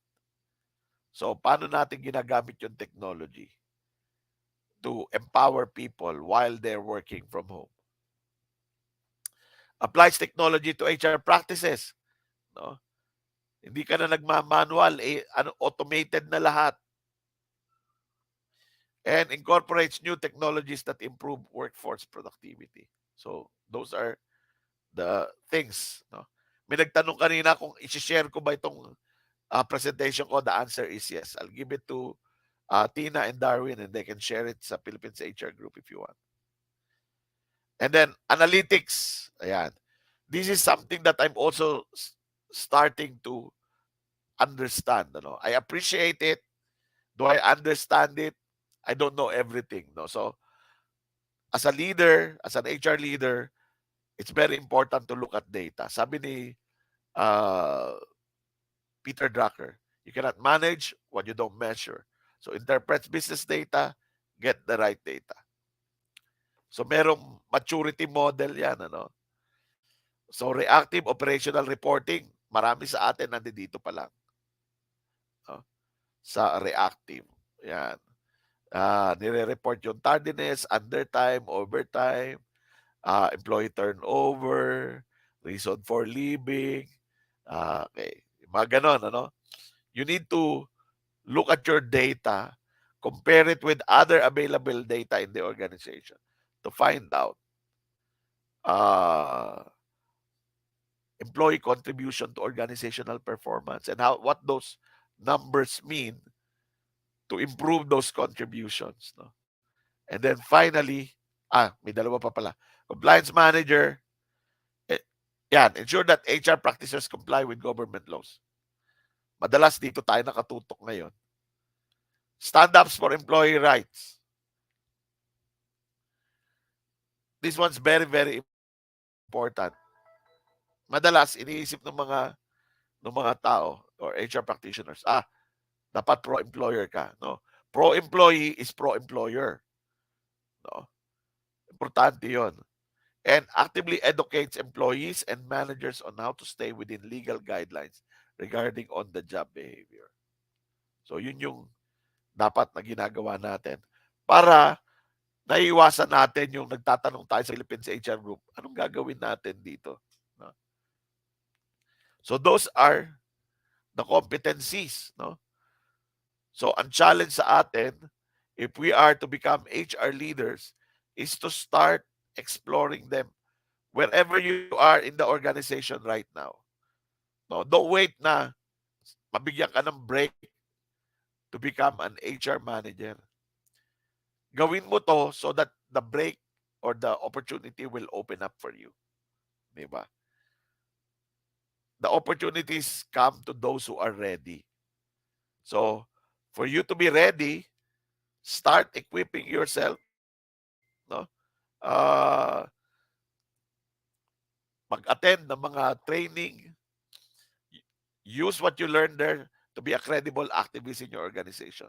Because, kaya core competency yung credible activist for you to be a culture and change champion, to be a human capital curator, to be a total rewards expert, to be a compliance manager, to be an analytics designer, interpreter, and a technology and media integrator. To be able to successfully do that, you need to be a credible activist. Okay? So, yun po ang aking no? And plug lang po bago ako matapos sa akin talk. On May 19 to June 9, 4 na sessions po ito. You can go to our website at execuserve.com. I am running a service culture enhancement workshop for managers and frontline employees. So if you are an HR practitioner at gusto nyong ma-achieve itong culture and change champion in your organization, I invite you to attend this training. Maybe have some of your managers join in and see how you in HR and all the other managers can create a customer-obsessed culture. No? So yun po, yung aking konting plug. Salamat po ng marami for your time, for staying with me for this long. And if you have questions, I'll be more than happy. No? Darwin and Tina, thank you for the opportunity. Pasensya na, paus ako kasi nagsisigaw ako. For the last 2 days, nag-team building ako. Napaus ako. Sir Ed, napakaganda po ng presentation niyo today. Napakaganda ng topic at yung how you were able to explain yung kung paano talaga made-develop ng isang nagsisimula pa lang o isang tao na nagnanais na umangat sa corporate ladder at bumuti yung kanyang uh, career as an HR nabigay nyo from the traditional up to the most updated framework. Salamat, Sir Ed. You're welcome. It's my pleasure. Very structured, very organized, 'di ba? Very sa bawat slide, maraming content. You can actually make an entire seminar per slide just talking about that particular slide. Yeah, sabi nga nila ng audience natin, this is a very useful and helpful information. I was blown away that there's a lot of work to do to improve on. You have an entire career to do it. Okay. Hindi naman kailangan bukas Ito, gawin mo na lahat. Sir Edwin, following that comment, diba? So they know what you've shared with them how to start it. Pero practically, how would you suggest their next action point will be? What's the next step, diba? Aside from taking your seminars, like tomorrow or the next week or the next month, what do you think would they do to help jumpstart and move their career forward? Uh, no, meron ako na-attendan na webinar ni Brian Tracy. And he had this piece of paper. Sabi niya, ito, get a piece of paper, isulat mo lahat ng gusto mong mangyari sa buhay mo. And then every day, check if you're able to do them. And you will be able to achieve them. So yun yung first step is to really just put your plan on paper. Kasi ako nung ako nagsisimula sa HRT na, kung di mo na itanong, ang pangarap ko talaga makapagtayo ng HR consulting business. Nung ako ay training assistant. Sabi ko, balang araw, kasi ina-idolize ko yung mga hinahire nung company ko nung company namin ng mga HR consultant. Sabi ko, alam mo yung paglaki ko, magiging ganyan ako. Correct. So, the Okay. reason why I'm here now is because a long time ago, I idolized some people. Sabi ko, magiging ganyan ako. And then, I asked myself, how do I get there? Okay, walang budget sa training. Ang ginawa ko, nagbibili ako ng mga libro. Tapos pinapractice ko sa company, ganito pala gumawa ng training needs analysis. Kasi walang budget for attending training needs analysis seminar nung araw, mahal eh. Bumili ako ng libro, Idiot's Guide on Training Needs Analysis. Sinubukan ko sa kumpanya. It worked. That's one knowledge that I gained. So, to the quick answer, Tina, is just write down all your plans and follow through. Personal effectiveness is very important. And how would you price then your talent and services? Kasi sometimes, 'di ba, lalo na with what you're doing with consultancy, there is that struggle sometimes na between advocacy to offer it for free versus Oo. properly pricing it because there is value. Correct. 'Di ba? How do you go through and deciding magkano to offer rin to our clients, 'di ba? Kasi there's not a lot of market offerings Oo. that you can Ang like hirap mag-benchmark, compare sa totoo lang. Oo. for the consultancy services. Nung nagsisimula ako, I started doing consulting work nung training manager ako sa SPI. So weekend warrior ako, team building sa weekend. So the question asked would be, how much would you charge? So I thought about a rate that I'd be happy with. And apparently, it was very low. So ang dami ko nakukuha ang kliyente, no? Kasi ang baba presyo. Okay. So lahat ng weekend ko, walang pahinga. Team building, training, ano. And then, may nagsabi sa akin, masyadong mababa yan. Dapat magganito. Ganun ba? Subukan ko nga.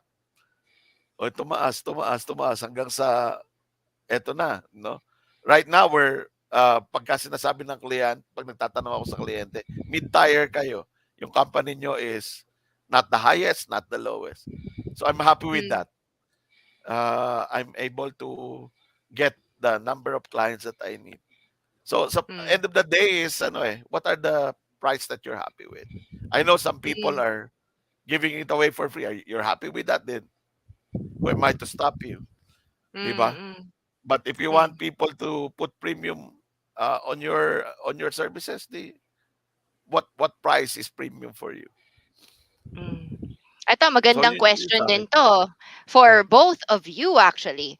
Jasmine Jenny Rivera is asking, very informative for a self-starter like me, how to be a CHRP. Thank you very Ayan, much, girl. Ay, diba? Darwin, kaya mo Actually, sagot sa'yo yan. actually, we do not endorse any particular certification program kasi napakarami talaga ngayon sa Oo. na na vendors, global institutions na nag-offer ng certification. Ako, ang Mm, masasabi ko lang na if you are to choose mm, three things. Either you go into an academic institution na meron tayo ngayon sa bansa, di ba? We have UP, Ateneo, LaSalle, and other schools that offers either masteral or diploma courses. Or if you really want to have a certification courses, mag-research ka. Do your due diligence. Sino ba Yun. itong mga nag-o-offer na to? Anong klaseng organization? Sino yung mga graduate? Ano ba yung naging product ng institution na to in terms of the trainings that they've created, the certifications that they've given. mm, Doon mo malalaman kasi mahirap kasing magsabing ngayon kasi lalo na during the time of the pandemic, napakaraming institutions globally ang nagbiglang mm, nagbigay ng mm, ng mga certification programs. And I think it's really up to the person to do his due diligence, identify, alin ba rito yung talagang may value sa akin. Kasi kahit naman mag-attend ka, hindi mo naman uunawain, hindi mo naman ipapractice, hindi mo naman i-share, nagsayang ka lang ng pera, 'di para ba? Oo. makuha mo yung It's certification. it's just a certification that you'll hang on your wall. It doesn't Oo. add value to yourself or to the company or to your team. Um, I would rather na kumbaga kung nakapag self-study ka or nakapakinig ka ng isang trainer tulad ni Sir Ed or yung mga trainers natin sa page RG, talagang na-inspire ka at kumbaga nagkaroon ka ng In-implement mo. motivation, in-implement mo at naging Mm. successful ka. Kasi from there, di mo makikita na, nako, ano pala to? This is something that sabi nga ni Sir Ed, it works. And mind you, the certification programs will just add to your credentials. But end of day, it's ikaw kasi yung Mm. magpapakita kung ano yung value ng certification na yon sa pangalan mo. Yes. Mm, Kasi Darwin, yung certification pwede makuha ng exam lang di ba? Papasa ka Correct. sa exam, may Correct. certification ka na. That Correct. adds credibility, pero yung activist, kaya sabi ko kanina, Correct. you have to be a credible activist. So, nakakatulong yon. Sabi mo, oh, nakapakuha ako ng certification sa compensation and benefits management. Nakakuha ako ng certification sa PMAP.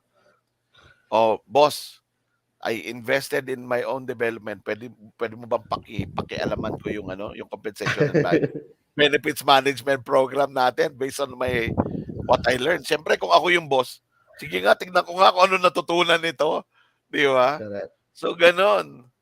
ako So I'd that's like, very important. oo.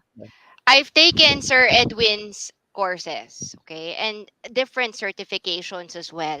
And the best thing I've learned in getting all these certifications, sa totoo lang ha, is more on the trainer and the classmates that I have. Why? How do I explain that?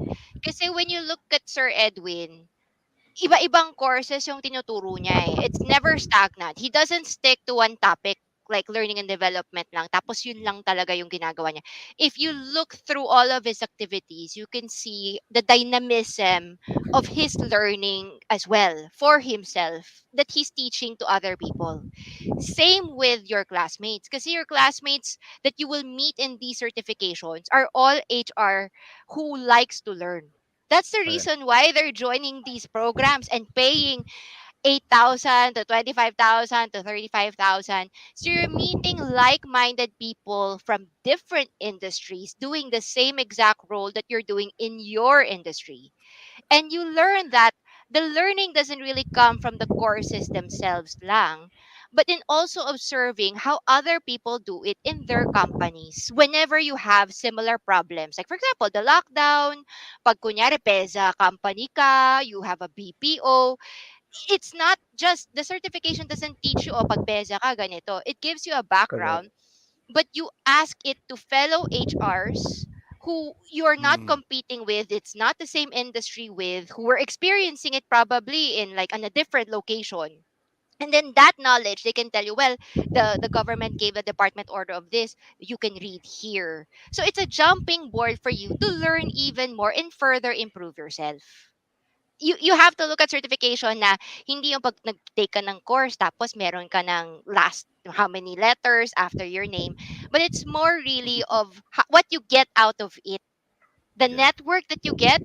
Sobrang valuable yung mga ano some of it talaga yung mga kilala mo doon, head of HR of certain transport companies, certain schools, you will never meet them sa LinkedIn lang siguro pero hindi ka nila papansinin.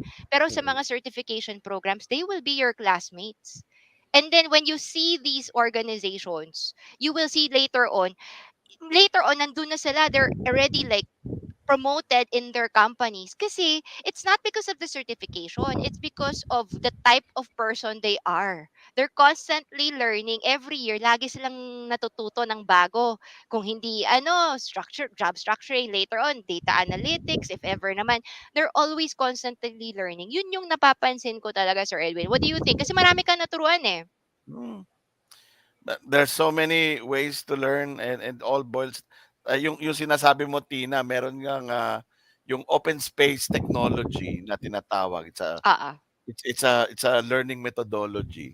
Yung founder nun, I forgot his name. Sabi niya, madalas ang pinaka importanteng learning na matututunan mo is during coffee break with your classmates, Mm. during Mm. training, or Mm. yung kapag ka naka-break at yoyosi break kayo ng mga fellow participants and your conversation about, uy, anong ginagawa dun sa kumpanya nyo pagka ganito. Ah.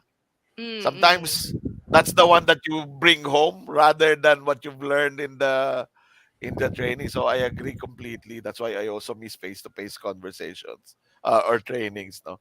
But May yeah, I maganda. Oo. completely I I would completely like to agree with Mm. add you on on to that. that. Oo. Oo. I would Oo. like to One last ano. sure. Uh one thing that, one reason why I stuck with Philippines HR group. I really learned a lot Oo. in Philippines HR group. I learned a lot from Tina, no? From Darwin, because uh, I am an HR practitioner, pero yung aking career nagpunta doon sa Mm. organizational development and talent development. Naiwan ko na yung labor, naiwan ko na yung mga compensation. Hindi ko na siya masyado naasikaso. So yung mga exchanges sa Philippines HR group, sabi ko, ganun na pala. Ganun na pala. And then, what I try to do is, ganun ba? Hindi ganun. Halimbawa, Tina, pag may sinabi ka, parang hindi ganun ang intindi ko. So, gagawin ko, i-research ko. Ganun na pala. So, tama pala si Tina. So, okay, additional knowledge, Mm. di ba? And then, I go to my company, I call the person in charge of HR. Ganito na pala. Subukan nga natin 'yan kasi ito na pala ang practice ngayon. So, be in the HR group, be part of the conversation, ask your questions. Yeah. Pagka may tinanong doon, tapos gusto mo sumagot at hindi ka sigurado, i-research mo muna. Kasi, Yeah. when you, di ba, when you teach once, you learn twice. Yeah. Correct, correct. Correct. Oo. Correct. So, yun. Meron ako Just to magandang piggyback, tanong after that, ha? Oh, sige, go, Coach sige, Dar. just to piggyback on what Sir Ed mentioned, kasi di ba, ako, we've always believed this in the community, no one has a monopoly of knowledge. So, we should always strive to learn from each other. Kasi hindi porket season ka or newbie ka, meron kang ma-add value or mabibigay sa table eh. Your experience, yung mga updates na naranasan mo. So, it's very important that we keep an open mind in terms of dun sa mga opportunities for learning. Wag nating i-close yung self natin na alam ko na 'yan, nakapag-attend na ako ng ganyan or kaya natutunan ko na 'yan dati. Palaging may bago, palaging kung Mm. hindi man bagong knowledge, at least creating relationships in the community also helps developing your own understanding and understanding of how things work. May maganda akong tanong sa inyong dalawa. Kunyari, for example, a lot of newbies, diba? There's a lot of HR managers who's trying to progress their career. Pero sometimes kasi nahirapan sila because what they call of politics inside the workplace. 'Di ba? Paano yung lalo na 'pag magaling hindi mo alam kung saan ka papapel. Kung masyado kang aggressive, baka marami kang haters. 'Pag masyado ka namang mabait, marami ka ring mga taong nag-aabuso sa'yo, na uutos-utusan ka lang. So it's really, from a person who's in a company, in a big company, how would you suggest you navigate that type of uh, politicking? Yung internal policies in the company, do you, 'di ba, like where would you be and how, given that, how did you navigate in your own personal experiences? Ako, Mm. I'll answer that first, Sir Ed. From my own Sige. experience, I always believe that you can only be successful in the corporate arena if you create allies and never detractors. Because there will always be detractors. But if you convert those detractors to allies by Mm. maintaining good working relationships with them, they would support you. Kasi naman eh, hindi kumbaga, hindi ka dapat maging I mean, bilang HR, expected sa'yo maging magaling. Mm. Pero reality is, palagi may mas magagaling na person sa'yo. Di ba? Palagi kang i-compare sa ibang tao, sa previous leaders, or whatnot. Pero if you um, create allies with these people who does not believe in you, but create relationships with them that would make them understand that, hey, we're partners, we're here for the company, we're here to help you, then they would realize na, oh, okay naman pala siya, I can work with this person. And Mm. whatever projects, initiatives, programs that HR would be spearheading, these detractors who are now allies will be supporting you and you will be successful. So sa Mm. Ako, that's likability, so you're focused on being a very likable person na as much as possible wala kang ginagawang kaaway sa loob ng organisasyon kasi Mm. even if magandang idea mo but people don't like you, it will also affect mm-mm, your support. But if you correct. yung medyo parang if you want something done and people like you, it gets approved a lot easier by Mm. the people in the side organization. Sir Agree. Edwin, paano po kayo? Oo. I'm completely on board with what Darwin said, ano. In my practice sa HR, ang lagi pag join ko ng organization, I talk to the different sectors eh.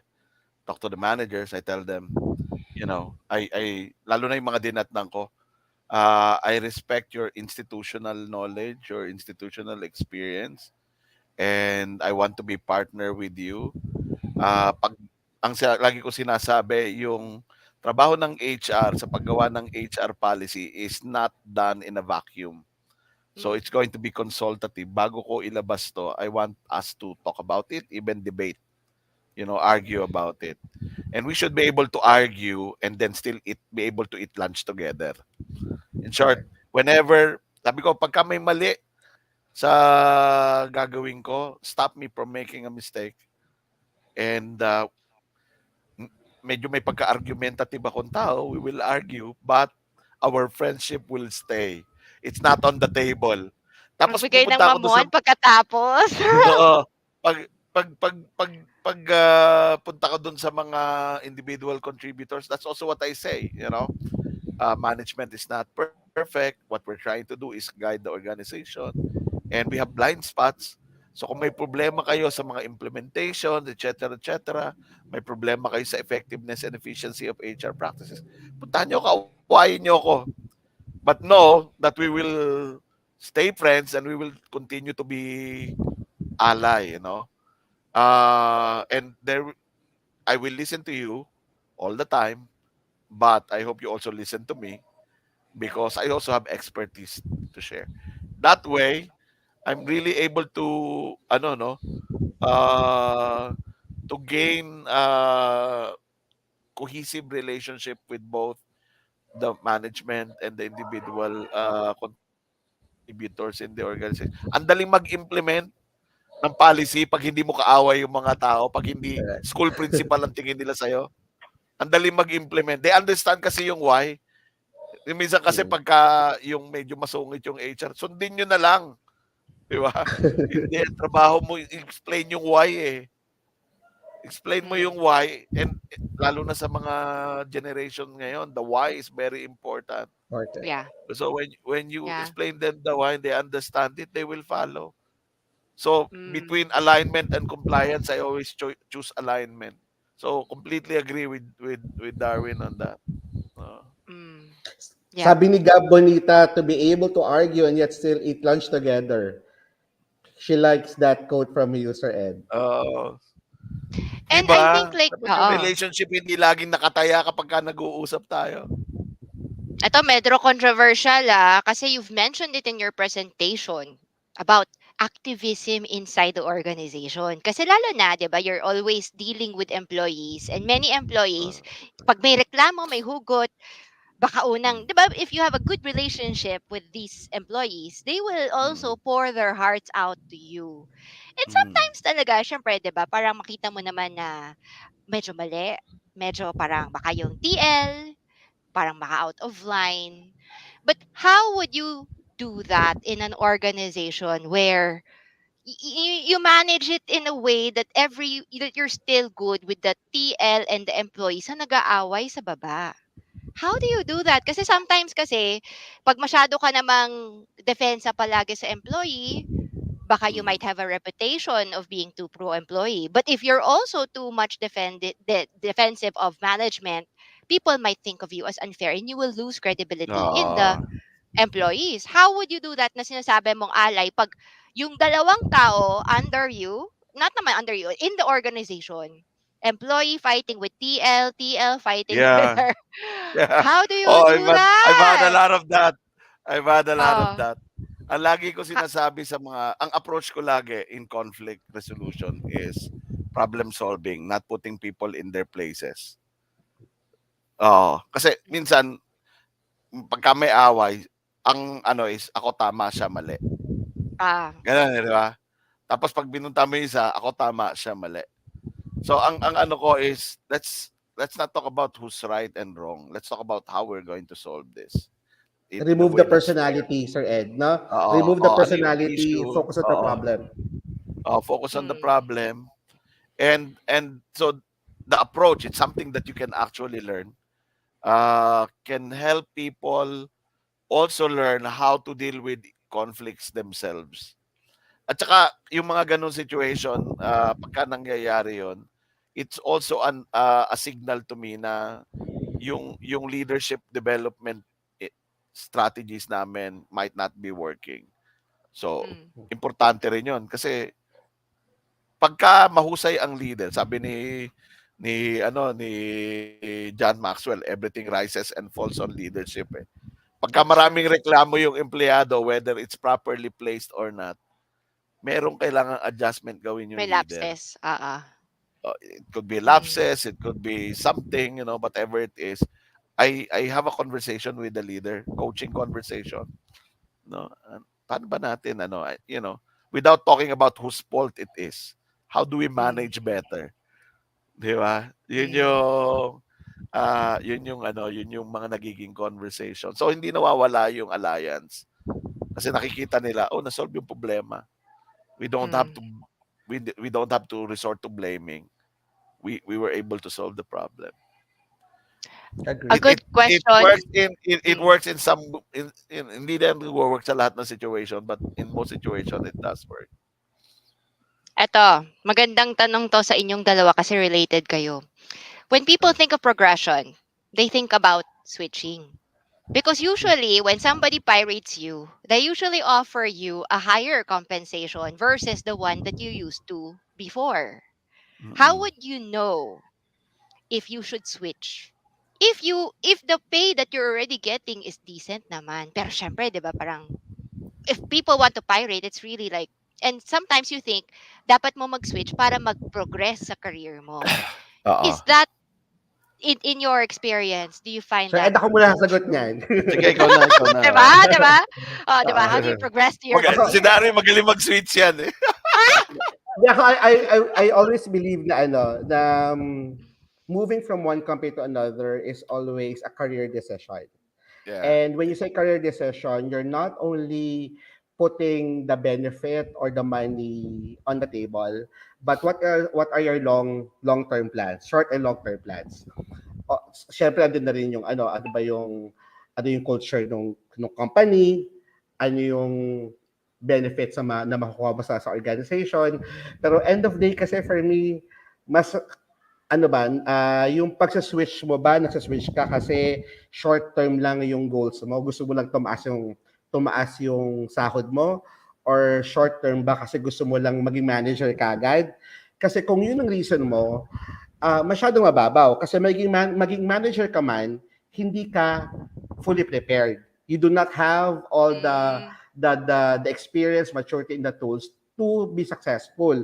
And that would be a gamble for you. It's up to you if you make that gamble, then you have to make sure that when shit hit the fans, you'll know how to act, 'di ba?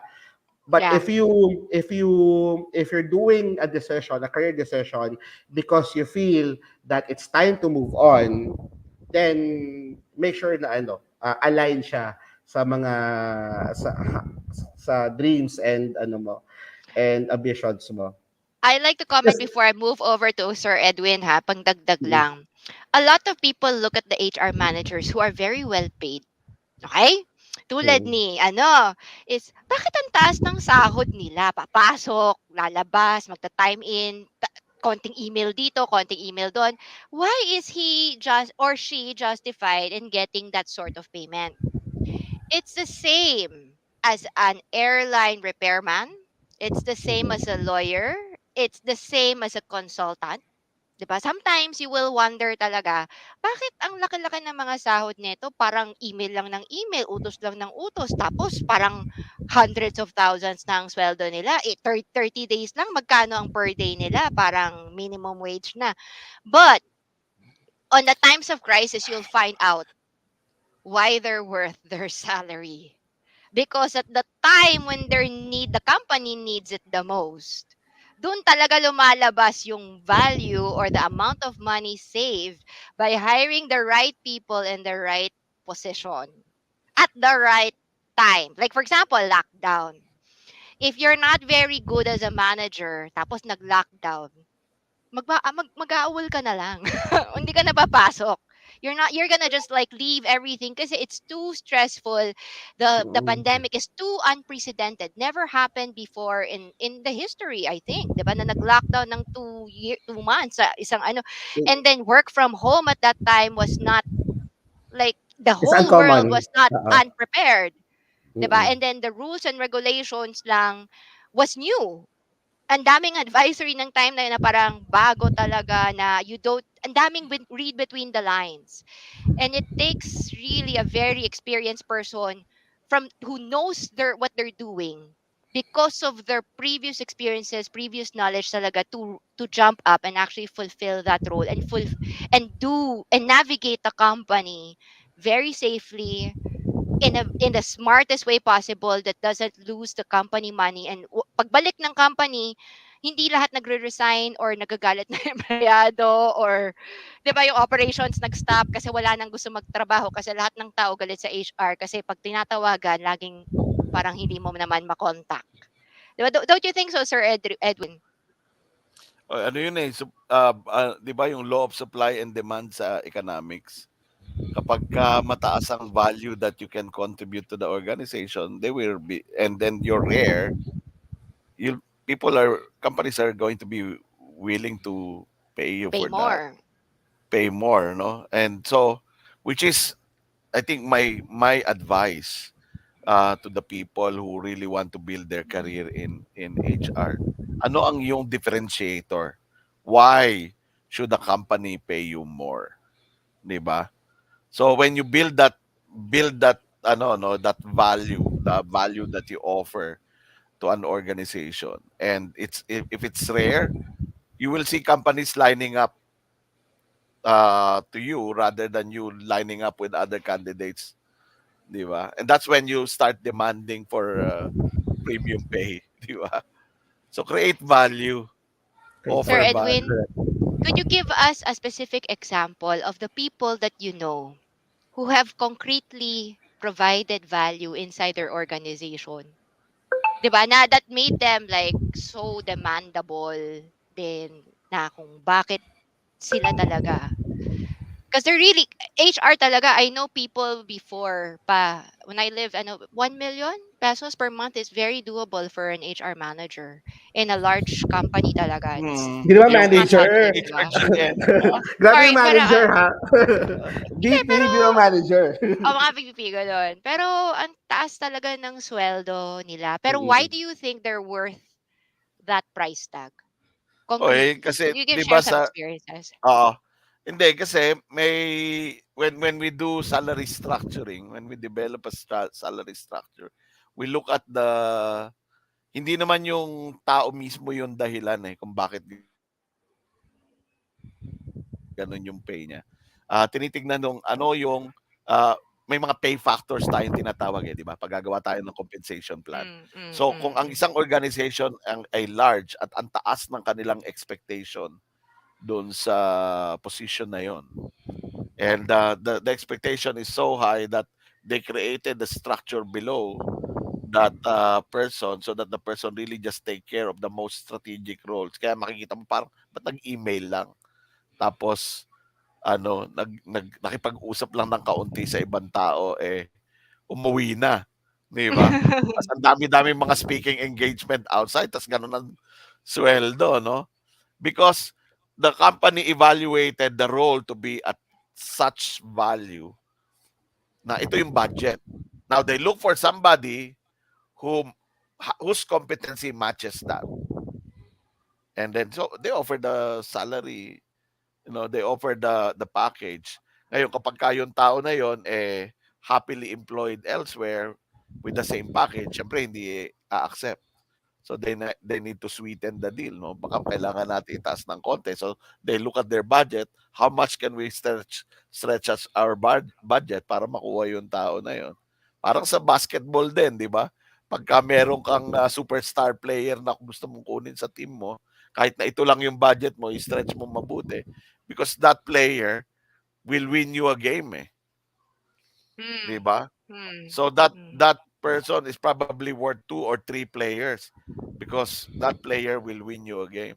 So ganun din sa isang organization if you are dealing with HR with an organization that's global and HR plays a strategic role not just in the country but all in the region, then the budget will really be high kasi that you're looking at someone who understands international practice, hindi lang local practice kung regional HR, no? 'Di ba? Hmm. So yun yung dahilan. End of the day, uh what they're looking for, what they're willing to pay, if you're able to match with the value that you offer, then you get it. I cannot name Mm. the name of people who get those kinds of Mm-mm. salary, but Secret, 'di ba? Oo, pero marami, marami talaga. It's not hindi when we marami, say where konti it's lang, not yeah, but I mean konti we lang. know of you, 'di ba? Yeah, yeah. Who Some are of them that are mentors. competent. Some of them are mentors in in Philippines HR group, di ba? So yeah. There's a comment here from Rudy Barreto, and this really touched me. I retired as an HR manager due to this pandemic. This retirement does not stop me from learning, and I'm learning a lot from your weekly webinar. Yeah. Thank you. Maraming salamat po sa pag-suporta sa HR Cafe. Para po to sa inyo, sir. Sir, if you have to look back at your career, is there something that you wish you've done? Knowing what you know now. 'Di ba? Sabi nga natin, constant improvement. Should you have gone to a different line? Should you have yet done something else? Join a Sir company? Ed, Like, ba't hindi ka nag-operations so nag 7-Eleven tayo? Ba't hindi mo tinuloy ang career mo sa operations? Kasi sabi nila mas malaki daw ang pera sa operations. 'Di ba? true, Ba't ka true. nag-HR? Ano yung ang nakita ko noon, ang track, I was looking at whether I go to HR or merchandising. But what I really wanted was I wanted to make an impact in the organization one way or another. And sa operation, kung nandoon ka sa store, you influence the store. Sa area, yung area. Sa district, yung district. And and then after that, if you leave the company, you have very limited choices on where to go. But when you're with HR, you can be HR anywhere. You know, Correct. Mm, pag nagtayo ng civilization si Elon Musk sa Mars at kakailanganin niya ng HR doon. And most mm. likely, yung HR practice will be the same as the HR practice here on Earth. So, Ano yung sabi nga no-brainer, natin, di Sir ba? Ed? Ano nga yung Ah, sinasabi natin, Sir Ed? Ang HR ang nagbubukas at nagsasara ng kumpanya. Kaya hindi tayo Diyos mawawalan ng ko, trabaho. naranasan ko yung magsara.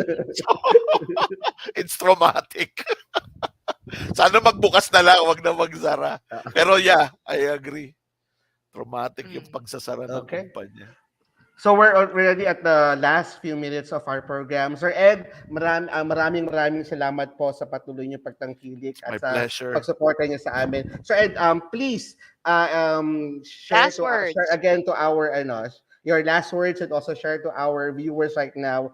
We have almost 100 viewers, and I'm sure team replay. Yeah. Yeah, yung mga team replay Oo. natin by the thousands yan eh. Please inform them how can they reach you. Si Sir Ed po napagalingan sa learning development, team building, usok-usok team building ngayon, strat planning. Please, Sir Ed, how can they reach Oo. you? Yeah, you can go to our website. There's a lot of information there at execuserve.com. We offer slew of services in HR consulting, competency development, culture building, yan. And I would really love to hear from you. And I just want to say, Tina and Darwin, you're doing a very valuable service to the HR practice by doing this program. Please continue doing this.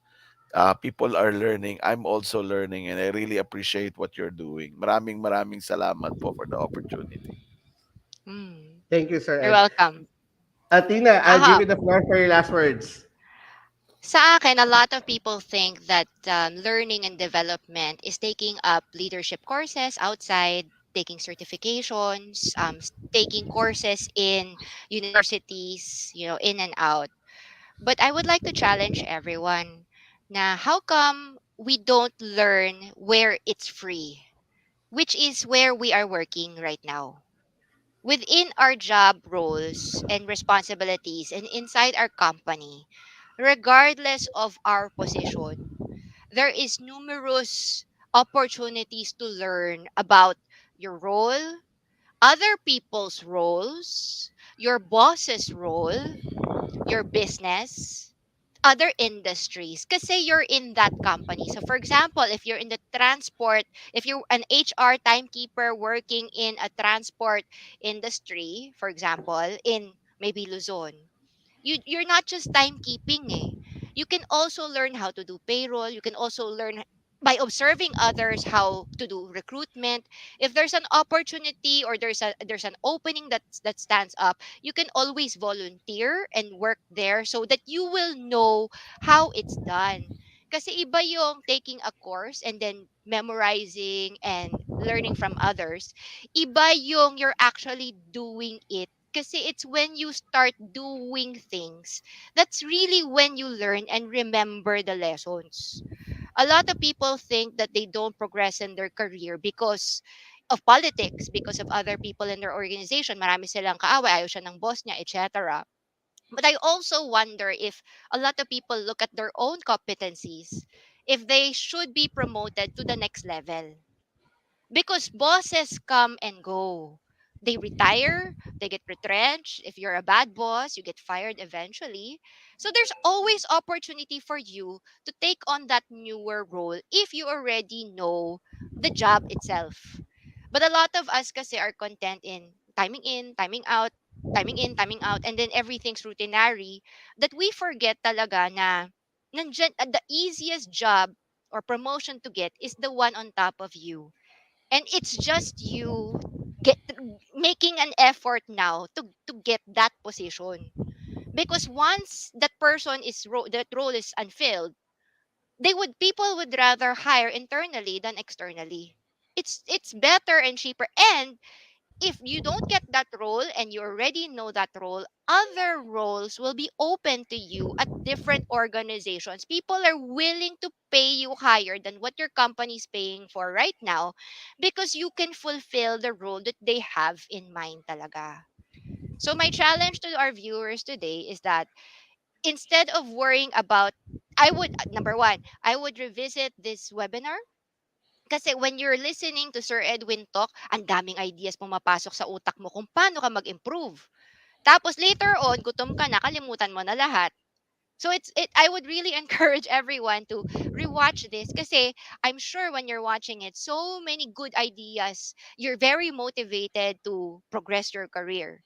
Do that wish list that he was telling us to, and then afterwards, work in progressing your own career right now. Kasi walang tutulong sa'yo, eh. Ang gusto kasi natin may magtatawag sa'tin, may mag-o-offer sa'tin ng mas mataas na sweldo.